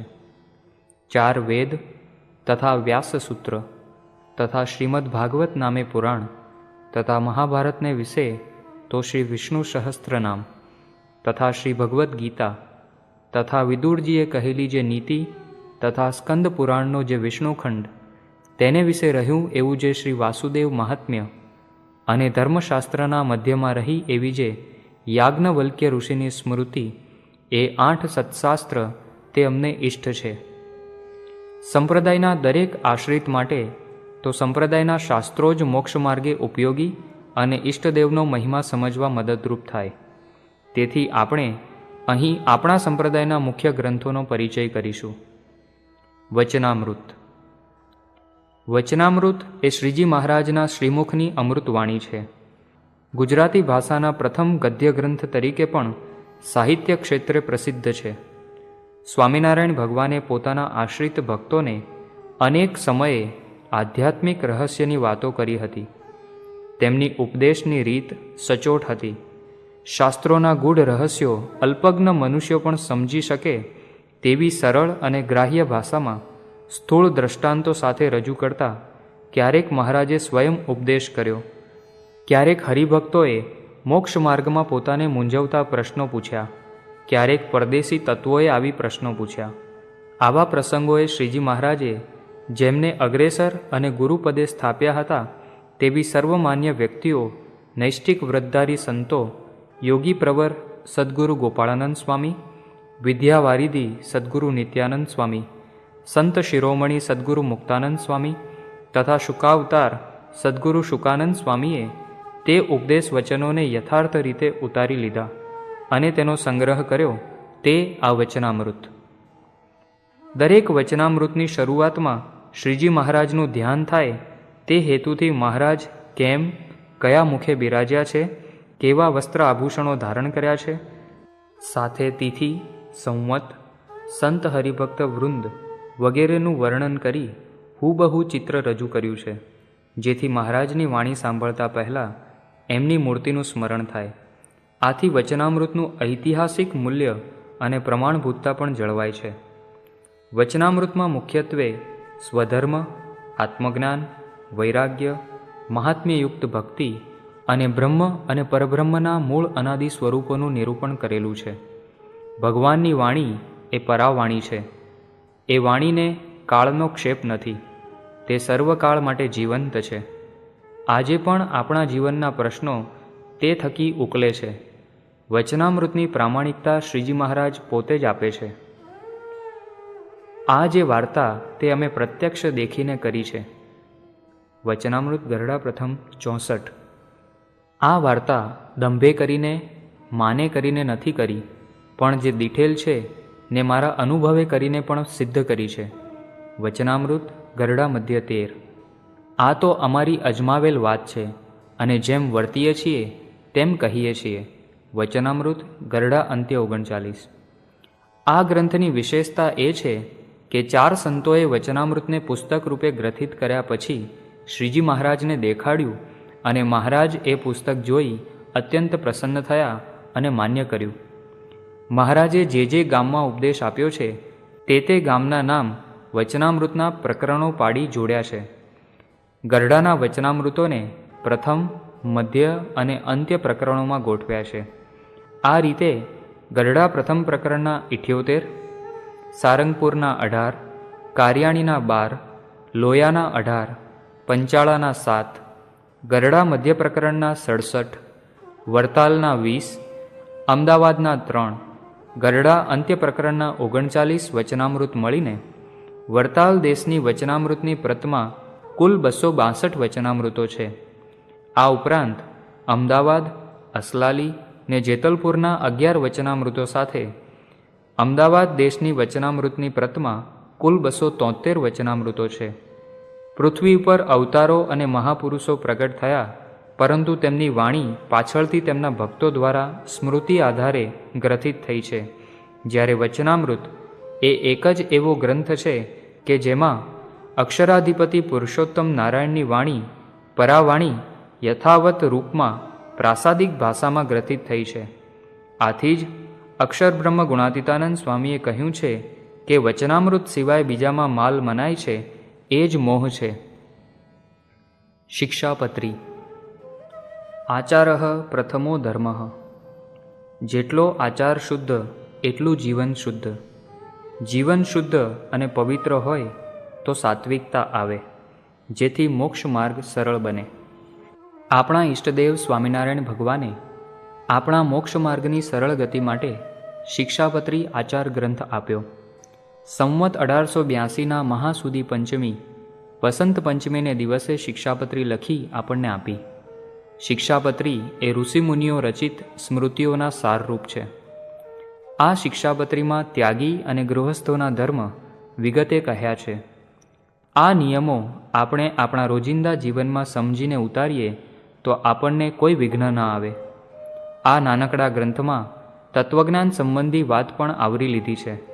જીવ, ઈશ્વર, માયા, બ્રહ્મ અને પરબ્રહ્મના સ્વરૂપની વાત પણ સમજાવી છે. ધ્યાન અને ઉપાસનાની વાત પણ સુંદર રીતે સમજાવી છે. કવિ શ્રી નાનાલાલે યોગ્ય કહ્યું છે, શ્રી કૃષ્ણે તેમના ભક્તની સેવામાં એક સુદર્શન ચક્ર મૂક્યું હતું, પણ સ્વામિનારાયણ ભગવાને તેમના ભક્તોની સેવામાં 212 સુદર્શન ચક્ર મૂક્યા છે. વેદરસ. શ્રીજી મહારાજે પત્રરૂપે પરમહંસોને જે ઉપદેશ આપ્યો હતો તેનો સમાવેશ આ પુસ્તકમાં કરવામાં આવ્યો છે. આ પુસ્તકના 5 પ્રકરણ છે. નિર્લોભી, નિષ્કામી, નિસ્વાદી, નિસ્નેહી અને નિર્માની વર્તમાનની વાતો પ્રકરણવાર કરી છે. નિર્લોભી વર્તમાનના પ્રકરણમાં શ્રીજી મહારાજ પરમહંસોને જણાવે છે કે આ કાગળને વિશે તમારા અર્થે બ્રહ્મવિદ્યા સંબંધી જે વિચાર અમે લખીએ છીએ તે વિચાર અમારા અંતરના રહસ્યરૂપ છે અને સર્વ ઉપનિષદના પણ રહસ્યરૂપ છે. એવો અદ્ભુત આ ગ્રંથ છે. ત્યાગીઓને દેહ છતાં બ્રહ્મસ્થિતિ પ્રાપ્ત કરી વિદેહી મુક્તની સ્થિતિ સિદ્ધ કરવા માટે આ ગ્રંથ શ્રીજી મહારાજના શ્રીમુખની વાણી હોઈ સર્વેને માટે અતિશય ઉપયોગી છે. અક્ષર બ્રહ્મ એ પુરુષોત્તમ ભગવાનનું ધામ છે ને સાકાર સ્વરૂપે મુખ્ય ભક્ત તરીકે શ્રીજી મહારાજની સેવામાં છે. એવા અક્ષર બ્રહ્મને પોતાનો આત્મા માનીને અર્થાત તેને વિશે દ્રઢ આત્મબુદ્ધિ રાખીને પરમેશ્વરને ભજવા એ આ ગ્રંથનું હાર્દ છે. અક્ષર સ્વરૂપ સદ્ગુરુના સેવનથી અક્ષર બ્રહ્મના એકત્વપણાને પામી પુરુષોત્તમ નારાયણની સ્વામી સેવક ભાવે ઉપાસના પંચવર્તમાન રૂપી મર્યાદામાં રહીને કરવી એવો ઉત્તમ માર્ગ શ્રીજી મહારાજે આ ગ્રંથમાં બતાવ્યો છે. સ્વામીની વાતો. અક્ષર બ્રહ્મ ગુણાતીતાનંદ સ્વામીએ જૂનાગઢમાં 40 વર્ષ મહંતાઈ કરી. સ્વામીએ શ્રીજી મહારાજને પૂછ્યું, ધ્યાન કરવું, આત્મારૂપે વર્તવું, માંદાની સેવા કરવી ને ભગવાનની વાતો કરવી તેમાં શું શ્રેષ્ઠ છે? ત્યારે શ્રીજી મહારાજે આજ્ઞા કરી કે વાતું કરવી એ શ્રેષ્ઠ છે. માયાથી પર વર્તતા આવા સંત જીવો ઉપર અહેતુક કૃપા વરસાવી વાતો કરી માયા પાર લઈ જાય છે. તેથી વાતું કરવી શ્રેષ્ઠ છે. એટલે સ્વામીએ રાત દિવસ પાત્ર કુપાત્ર જોયા વગર વાતો જ કરી છે. તેમજ રસ્તે ચાલતા, ગામને પાદર, ચૂનાની ભઠ્ઠી પાસે કે મંદિરના વ્યવહારનું કામ કરતાં પણ સ્વામીએ જ્ઞાન માર્ગ ચાલુ રાખ્યો. સ્વામી ઘણીવાર વાતો કરતા કહેતા, આ તો અક્ષરધામની વાતું છે. આ વાતું ફરી જન્મ થવા દે તેવી નથી. આ વાતું તો અનંત સંશયને છેદી નાખે તેવી ભગવાન પુરુષોત્તમની વાતું છે. અજ્ઞાન ટાળી નાખે તેવી છે. ગુણાતીતાનંદ સ્વામીની સાથે રહી સ્વામી જાગા ભક્ત, ઠક્કર નારણ પ્રધાન, હરિશંકરભાઈ રાવળ, સદ્ગુરુ બાળમુકુદાસ સ્વામી અને સદાશંકર અમરજીએ મહિમાપૂર્વક તે વાતો લખી લીધી. સ્વામીએ અચિંત્યાનંદ બ્રહ્મચારી પાસે કથા કરાવી તેને માન્ય કરી આપી. આવી અદ્ભુત વાતો વાંચીએ ત્યારે જ વચનામૃતના અર્થ સ્પષ્ટ થાય છે. સ્વામીની વાતો વચનામૃત પરના ભાષ્યરૂપ છે. સ્વામીએ પોતાના ઉપદેશમાં મુખ્યત્વે શ્રીજી મહારાજના પૂર્ણ પુરુષોત્તમ સ્વરૂપનો અદ્ભુત મહિમા કહ્યો છે. બીજા મોટા મોટા સદ્ગુરુઓ પણ જે મહિમા કહી શક્યા નથી તે સ્વામીએ બેધડકપણે કહ્યો છે ને શાસ્ત્રની તંતીઓ તથા અવતારાદિકની ગ્રંથિઓ એમને આડે આવી નથી. સાથે સાથે વિષય ખંડનની, સ્વધર્મ, આત્મજ્ઞાન, વૈરાગ્ય અને મહાત્મ્ય સહિત ભક્તિની પણ સચોટ વાતો કરી છે. પ્રથમ બાળમુકુંદ સ્વામીએ 5 પ્રકરણમાં વાતો છપાવી. ત્યાર પછી કૃષ્ણજી અદાએ 7 પ્રકરણમાં તૈયાર કરી પ્રકટ કરી. હાલ સંસ્થા તરફથી પણ સંશોધિત કરી તે વાતો છપાવવામાં આવી છે. વચનામૃત અને સ્વામીની વાતોનું જ્ઞાન જેણે પચાવ્યું તેને બ્રહ્મસ્થિતિ પામવામાં કચાશ ન રહે, ગુણાતીત જ્ઞાનમાં કાચો ન રહે.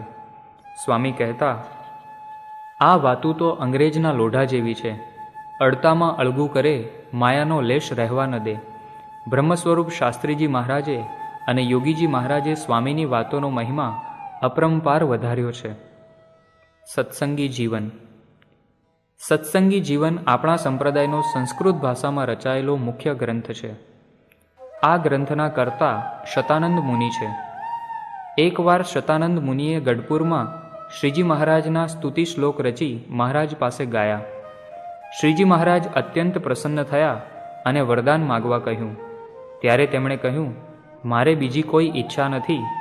આપ પ્રસન્ન થયા હો તો આપના ચરિત્રનો ગ્રંથ કરવા આજ્ઞા આપો, જેથી મારું જીવન ધન્ય બને.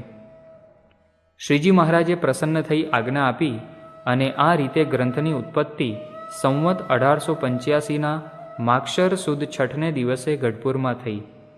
શતાનંદ મુનિએ ગઢપુરમાં રહી આ ગ્રંથ લખ્યો. જેમ જેમ ગ્રંથ લખાતો ગયો તેમ તેમ શતાનંદ મુનિએ શ્રીજી મહારાજ અને મોટેરા સંતો પાસે તે વાંચી સંભળાવ્યો, જેથી તેને સંપૂર્ણ અનુમતિ મળી. આ ગ્રંથમાં 5 પ્રકરણ છે, જેમાં ઈષ્ટદેવ સહજાનંદ સ્વામીના ચરિત્રને સુંદર રીતે વર્ણવ્યા છે. વળી આ ગ્રંથમાં ત્યાગી સાધુઓને ઉપયોગી એવા ધર્મામૃત અને નિષ્કામ શુદ્ધિ જેવા ધર્મગ્રંથ ગૂંથી ત્યાગની અનોખી રીત સમાજ સામે મૂકી છે. એકાદશી આદિક ઉત્સવ કરવાની રીત, ધર્મલોપના પ્રાયશ્ચિત, દેવ પૂજાની રીત વગેરે કહ્યા છે. ચાંદ્રાયણ આદિક વ્રત વર્ણન અને તેને કરવાની રીત પણ બતાવી છે. ધર્મ, જ્ઞાન, વૈરાગ્ય, ભક્તિના લક્ષણ, ઉપાસનાની રીત, વિશિષ્ટાદ્વૈત સિદ્ધાંત જેવી તત્વજ્ઞાનની બાબતોને પણ સુંદર રીતે રજૂ કરી છે. બ્રહ્મ સ્વરૂપ શાસ્ત્રીજી મહારાજ ઘણીવાર આ ગ્રંથમાંથી ધરમપુરવાળા કુશળ કુંવરબાઈનું અને સુરતના ભાલચંદ્ર શેઠનું આખ્યાન ભક્તિ માર્ગને પુષ્ટ કરવા સુંદર રીતે કહેતા. તેમની ભક્તિમય રીતથી સભાજનો મુગ્ધ થઈ જતા. શ્રી હરિલીલા કલ્પતરુ. શ્રી હરિલીલા કલ્પતરુ ગ્રંથની ઉત્પત્તિ ઐતિહાસિક છે. એકવાર વરતાલ સમયે અક્ષરબ્રહ્મ ગુણાતીતાનંદ સ્વામી પધાર્યા હતા. રઘુવીરજી મહારાજના આસને સભા થઈ. સદ્ગુરુ ગુણાતીતાનંદ સ્વામી, વિદ્વાન સંતો, બ્રહ્મચારી, હરિભક્તો બેઠા હતા. તે વખતે આચાર્ય શ્રી રઘુવીરજી મહારાજની ગાદી ઉપર ચંપાના 3 પુષ્પ હતા. રઘુવીરજી મહારાજે શ્રીજી મહારાજની સર્વોપરિતાના પ્રચાર અંગે મર્મ કરતા કહ્યું, કેટલાક આ ફૂલ સુધી પૂગે છે, કેટલાક આ ફૂલ સુધી પૂગે છે, પણ આ ફૂલ સુધી તો કોઈ પૂગતું જ નથી. ત્યારે ગુણાતીતાનંદ સ્વામીએ 3જું ફૂલ લઈ વિદ્વાન બ્રહ્મચારી અચિંત્યાનંદજીને આપી કહ્યું, કેટલાક મહારાજને રામચંદ્ર જેવા સમજે છે, કેટલાક મહારાજને શ્રીકૃષ્ણ જેવા સમજે છે, પણ વૈકુંઠ ગોલોકથી પર અક્ષરધામના અધિપતિ, સર્વ અવતારના અવતારી સ્વયં શ્રીહરિ પૃથ્વી પર પધાર્યા છે તેમ નથી સમજતા. માટે તમે મહારાજના સર્વોપરી મહિમાનો ગ્રંથ કરો. અચિંત્યાનંદ બ્રહ્મચારીએ પ્રસન્નતાથી આપેલ પુષ્પ ગ્રહણ કરી સ્વામીશ્રીની પ્રેરણાથી સંસ્કૃત ભાષામાં અનુપમ ગ્રંથ શ્રી હરિલીલા કલ્પતરુ યશ કીર્તિની અપેક્ષા રાખ્યા વિના આચાર્ય શ્રી રઘુવીરજી મહારાજના નામથી કર્યો. આ ગ્રંથમાં અવતારી શ્રી સ્વામિનારાયણ ભગવાનના દિવ્ય લીલાચરિત્રોનું ગાન કર્યું છે. લીલાચરિત્રોમાંથી મુમુક્ષુજનોને ધર્મ, જ્ઞાન, વૈરાગ્ય અને ભક્તિનો યથાર્થ ઉપદેશ મળી રહે છે. મહારાજનું સર્વોપરીપણું લખવામાં કવિ જરા પણ અચકાયા નથી. સાથે સાથે ગુણાતીતાનંદ સ્વામી અક્ષર બ્રહ્મ છે તે વાત પણ કરી છે. આ ગ્રંથ 12 સ્કંધમાં વહેંચાયેલો છે. તેમાં 33,000 શ્લોકો છે. મહારાજની મૂર્તિનું વર્ણન તાદૃશ્ય છે. મહારાજના નાના મોટા તેમજ મનુષ્ય ભાવના ચરિત્રનું વર્ણન ભક્તિભાવપૂર્વક કર્યું છે, જેથી વાચકોના હૃદયમાં દિવ્યતા પ્રસરાવી દે છે. તદુપરાંત શ્રેષ્ઠ કવિઓના હૃદયને આશ્ચર્યચકિત કરે તેવા અલંકાર, છંદ વગેરે સાહિત્ય અંગોથી ગ્રંથ સભર છે. સંસ્કૃત સાહિત્યમાં કહેવાય છે કે ઉપમા કાલિદાસસ્ય ભારવેર અર્થ ગૌરવમ દંડિનઃ પદ લાલિત્યમ માઘે સંતિ ત્રયો ગુણાઃ. ઉપમા, અર્થ ગૌરવ અને પદ લાલિત્ય એ ત્રણેય આ ગ્રંથ જોઈએ ત્યારે જણાય છે. સાહિત્ય ક્ષેત્રે બ્રહ્મચારી અચિંત્યાનંદજીએ પણ માઘની જેમ કૌશલ્ય દાખવ્યું છે. આ ગ્રંથનો 6થો સ્કંદ શ્રીજી મહારાજનું હૃદય મનાય છે. આ ગ્રંથ 4 ભાગમાં વડતાલથી વિદ્વાન શાસ્ત્રી શ્રી શ્વેત વૈકુંઠદાસજીએ પોતે કરેલ ગુજરાતી ભાષાંતર સાથે આચાર્ય શ્રી આનંદ પ્રસાદજી મહારાજના આશીર્વાદ સાથે છપાવેલ છે. બ્રહ્મ સ્વરૂપ યોગીજી મહારાજે આ ગ્રંથ છપાવવામાં સહાય કરી આ ગ્રંથનો મહિમા વધાર્યો છે. ભક્ત ચિંતામણી. ગુજરાતી ભાષામાં મુખ્યત્વે ચોપાઈમાં રચાયેલો આ પદ્ય ગ્રંથ છે. સદ્ગુરુ નિષ્કુળાનંદ સ્વામીએ સુંદર રચના કરી છે. શેખપાટ જેવા નાના ગામડામાં જન્મેલા અશિક્ષિત હોવા છતાં મહારાજની કૃપા દ્રષ્ટિથી આ સંતે ખૂબ જ ભક્તિભાવથી અદ્ભુત રચના કરી છે. આ ગ્રંથમાં કુલ 164 પ્રકરણ છે. તેમાં મહારાજના ચરિત્ર સાથે હોળી અને અન્નકૂટ ઉત્સવના પ્રસંગો ઘણા છે. મહારાજે જે ગામોમાં વિચરણ કર્યું તે સર્વે તથા તે ગામના લગભગ મુખ્ય હરિભક્તોની નામાવલી પણ સમાવી લીધેલ છે. 64મું પ્રકરણ ફગવાનું સત્સંગમાં અત્યંત પ્રચલિત છે. તેમજ શ્રીજી મહારાજના પુરુષોત્તમપણાના પ્રકરણ 76 તથા 103 થી 105 મનનીય છે. પંચ વર્તમાન, નિષ્કામ, નિર્લોભ, નિસ્વાદ, નિસ્નેહ અને નિર્માન સંબંધી પ્રકરણો 106 થી 110 પણ જાણવા જેવા છે. પ્રકરણ 102માં મહારાજના અપાર મહિમા અને દિવ્ય લીલાનું વર્ણન છે. તેથી સ્વામીની ભક્તિમય દ્રષ્ટિનો ખ્યાલ આવે છે. આમાં વર્ણન કરેલ દિવ્ય ચરિત્રોનું ચિંતન કરનારા ભક્તોને ચિંતામણી તુલ્ય સર્વ મનોરથને પૂર્ણ કરનારો હોવાથી ભક્ત ચિંતામણી એવું સાર્થક નામ આપ્યું છે. બ્રહ્મસ્વરૂપ શાસ્ત્રીજી મહારાજ હરિભક્તોને કષ્ટ નિવારવા ભક્ત ચિંતામણીનો પાઠ કરવા આજ્ઞા કરતા. નિષ્કુળાનંદ કાવ્ય. સદ્ગુરુ નિષ્કુળાનંદ સ્વામીના આ કાવ્ય સંગ્રહમાં 22 નાના ગ્રંથોને સમાવી લીધા છે, જેવા કે પુરુષોત્તમ પ્રકાશ, સ્નેહ ગીતા, વચનવિધિ, સાર સિદ્ધિ, ભક્તિનિધિ, હરિબળ ગીતા, હૃદય પ્રકાશ, ધીરજ આખ્યાન, હરિસ્મૃતિ, 64 પદી, મનગંજન, ગુણગ્રાહક, હરિવિચરણ, અરજી વિનય, કલ્યાણ નિર્ણય, અવતાર ચિંતામણી, ચિહ્ન ચિંતામણી, પુષ્પ ચિંતામણી, લગ્ન શકુનાવલી, યમદંડ, વૃત્તિ વિવાહ અને શિક્ષાપત્રી ભાષા.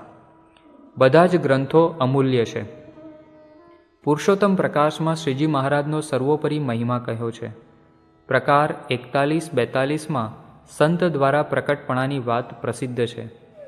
સંત હું ને હું તે વળી સંત રે, એમ શ્રીમુખે કહે ભગવંત રે. સંત માનજો મારી મૂર્તિ રે, તેમાં ફેર નથી એક રતિ રે. કહ્યું બહુ પ્રકારે કલ્યાણ રે, અતિ અગણિત અપ્રમાણ રે. પણ સહુથી સરસ સંત મારે, રાખ્યું વાલ મેં એની વાત મારે. સદ્ગુરુ નિષ્કુળાનંદ સ્વામીના ગ્રંથો વાંચીએ ત્યારે અંતરમાં પ્રતીતિ થાય છે કે ગુણાતીત સંતને યથાર્થ સ્વરૂપે ઓળખી આવો સ્પષ્ટ મહિમા લખી સાચા સંતને ઓળખવાની દ્રષ્ટિ એમણે આપણને આપી છે. 64 પદીમાં સંત અસંતના લક્ષણ કહી સાચા સંત ઓળખાવ્યા છે. શ્રીજી મહારાજ કહેતા કે જો આપણે નિષ્કુળાનંદ સ્વામીને સંસ્કૃત ભાષા ભણાવી હોત તો સર્વોપરીપણું કહેવામાં પાછી પાની ન કરત. શ્રી હરિલીલામૃત. શ્રી હરિલીલામૃત ગુજરાતી સાહિત્યની દ્રષ્ટિએ ઉત્તમ લેખાતો સંપ્રદાયની ઐતિહાસિક વિગતોથી સમૃદ્ધ એવું ગ્રંથ છે. આ ગ્રંથ કવિ શ્રી દલપતરામની કલમે લખાયેલ છે અને આચાર્ય શ્રી વિહારીલાલજી મહારાજના નામે પ્રસિદ્ધ છે. છંદની ગૂંથણી સાથે ચિત્ર પ્રબંધની એક વિશિષ્ટ શૈલી તે સમયમાં હતી તે આ ગ્રંથમાં જોવા મળે છે.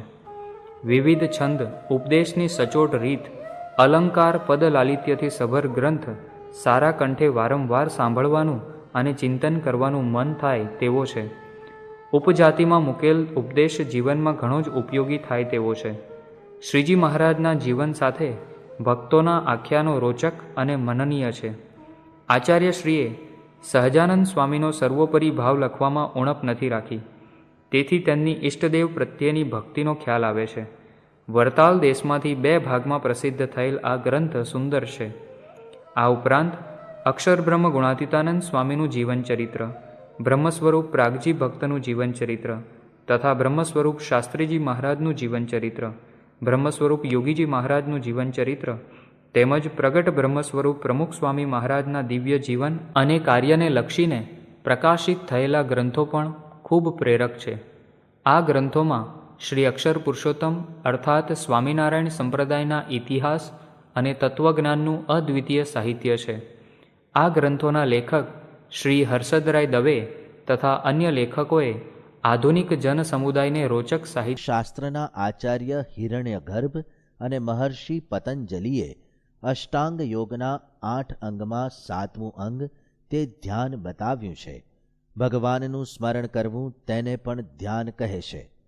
પરમાત્મા વિના બીજે ક્યાંય વૃત્તિ ન રહે તેવા સ્મરણને ધ્યાન કહેવામાં આવે છે. પરંતુ અષ્ટાંગ યોગમાં ધ્યાન પછી તરત સમાધિ અવસ્થા પ્રાપ્ત થાય છે. એટલે તે ધ્યાન સિદ્ધ કરવામાં બીજા 6 અંગ પણ સિદ્ધ કરવા આવશ્યક છે. યમ, નિયમ, આસન, પ્રાણાયામ, પ્રત્યાહાર, ધારણા, ધ્યાન અને સમાધિ આ 8 અંગ અષ્ટાંગ યોગની સિદ્ધિ માટેના છે. યમ એટલે અહિંસા, સત્ય, અસ્તેય, બ્રહ્મચર્ય અને અપરિગ્રહ એ 5 ગુણોનો વિકાસ. નિયમમાં શારીરિક અને માનસિક પવિત્રતા, સંતોષ, તપશ્ચર્યા, સ્વાધ્યાય અને ઈશ્વર ઉપાસના આ 5 ગણાવ્યા છે. સ્થિર અને સ્વસ્થ થઈ લાંબા સમય સુધી બેસી શકાય તેનું નામ આસન. યોગશાસ્ત્રમાં આસનો 84 પ્રકારના વર્ણવેલા છે. કુંભક, પૂરક અને રેચક દ્વારા પ્રાણનું નિયમન કરવું તે પ્રાણાયામ. ઇન્દ્રિયો પોતપોતાના વિષયનો ત્યાગ કરીને ચિત્ત જે ભગવાનના સ્વરૂપમાં જોડાયેલું છે તેનું અનુસરણ કરે તે સ્થિતિને ઇન્દ્રિયોનો પ્રત્યાહાર કહે છે.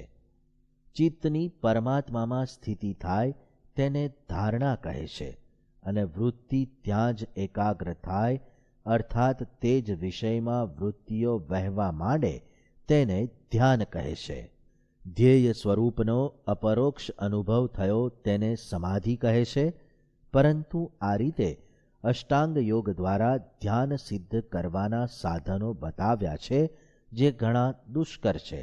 શાસ્ત્રમાં ધ્યાનનો મહિમા ખૂબ કહ્યો છે. 1000 અશ્વમેધ યજ્ઞ, 100 રાજસૂય યજ્ઞ અને 1000 પુંડરીક યજ્ઞ કરતાં પણ ધ્યાનનું ફળ વધી જાય છે. કારણ કે યજ્ઞો વડે માત્ર સ્વર્ગાદિ સુખની પ્રાપ્તિ થાય છે, જ્યારે ધ્યાનની સિદ્ધિથી ભગવાનનું સમીપપણું અનુભવાય છે. ભગવાનના ભક્તે જ્યારે ભગવાનનું ધ્યાન કરવું ત્યારે શાંત અને પવિત્ર સ્થાનમાં શુદ્ધ આસન ઉપર સ્વસ્તિકાસને પૂર્વ મુખે અથવા ઉત્તર મુખે બેસી ખોળામાં 2 હાથ રાખી નેત્રની વૃત્તિ નાસિકાગ્ર કરવી અને સ્થિર ચિત્તે આત્મવિચાર કરવો. 3 દેહ, 3 અવસ્થા અને 3 ગુણથી પોતાના આત્માને પર માનીને જેના એક રોમમાં અનંત કોટી બ્રહ્માંડ અણુની પેઠે ઉડતા ફરે છે એવું ભગવાનના ધામરૂપ અક્ષર તે રૂપે પોતાના સ્વરૂપને માનીને પરમાત્માનું ધ્યાન કરવું. વચનામૃત લોયાનું 12મું. શ્રીજી મહારાજે વચનામૃત ગઢડા અંત્યના 31માં ભગવાનની પ્રત્યક્ષ મૂર્તિ એટલે કે તેમના પ્રગટ સ્વરૂપનું ધ્યાન કરવાનો આગ્રહ રાખીને કહ્યું છે. એવું ધ્યાન કરનારાને તે પ્રત્યક્ષ ભગવાનની મૂર્તિ ને ધામની મૂર્તિ તે બેયમાં લગાર પણ ભેદ ન જણાય. તે મૂર્તિ ને આ મૂર્તિ એટલે કે પ્રત્યક્ષ મૂર્તિ એક જ છે. એવી જે પ્રત્યક્ષ મૂર્તિ તેનું ધ્યાન નેત્રને બહાર કરે ત્યારે તો તેમાં ને એમાં લગાર ફેર નથી. માટે ગુણાતીત એવું જે અક્ષરધામ કહેતા અક્ષર બ્રહ્મ તેને વિશે જે મૂર્તિ છે તે જ મૂર્તિ પ્રત્યક્ષ છે. એ બેમાં ફેર નથી. જેમ ધામની મૂર્તિ ગુણાતીત છે તેમજ મનુષ્ય રૂપ મૂર્તિ પણ ગુણાતીત છે.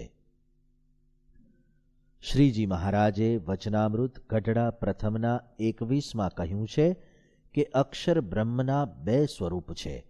એક તો ધામરૂપ અને એ જ અક્ષર બીજા સ્વરૂપે મૂર્તિમાન થકા પુરુષોત્તમ નારાયણની અખંડ સેવામાં રહે છે.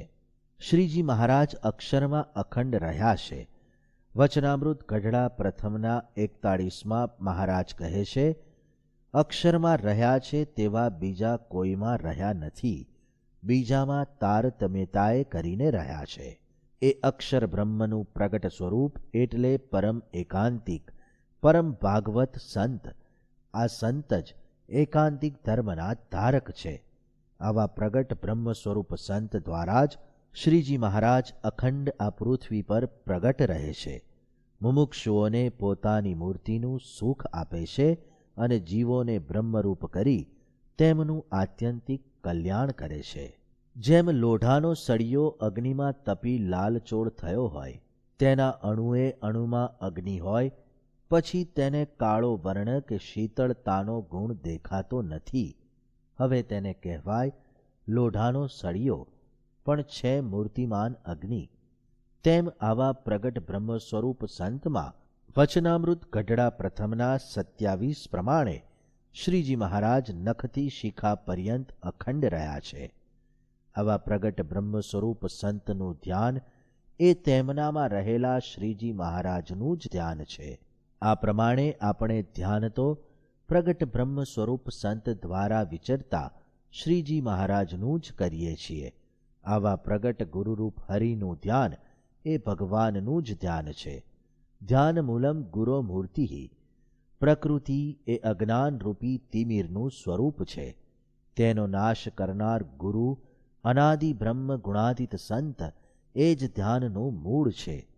તેથી શ્રીજી મહારાજના ધામરૂપ અક્ષર બ્રહ્મ સાકાર મનુષ્ય સ્વરૂપે પૃથ્વી ઉપર બિરાજમાન હોય ત્યારે તે સ્વરૂપ પણ શ્રીજી મહારાજ તથા તેમના અર્ચા સ્વરૂપની માફક સદા ધ્યાન કરવા યોગ્ય છે.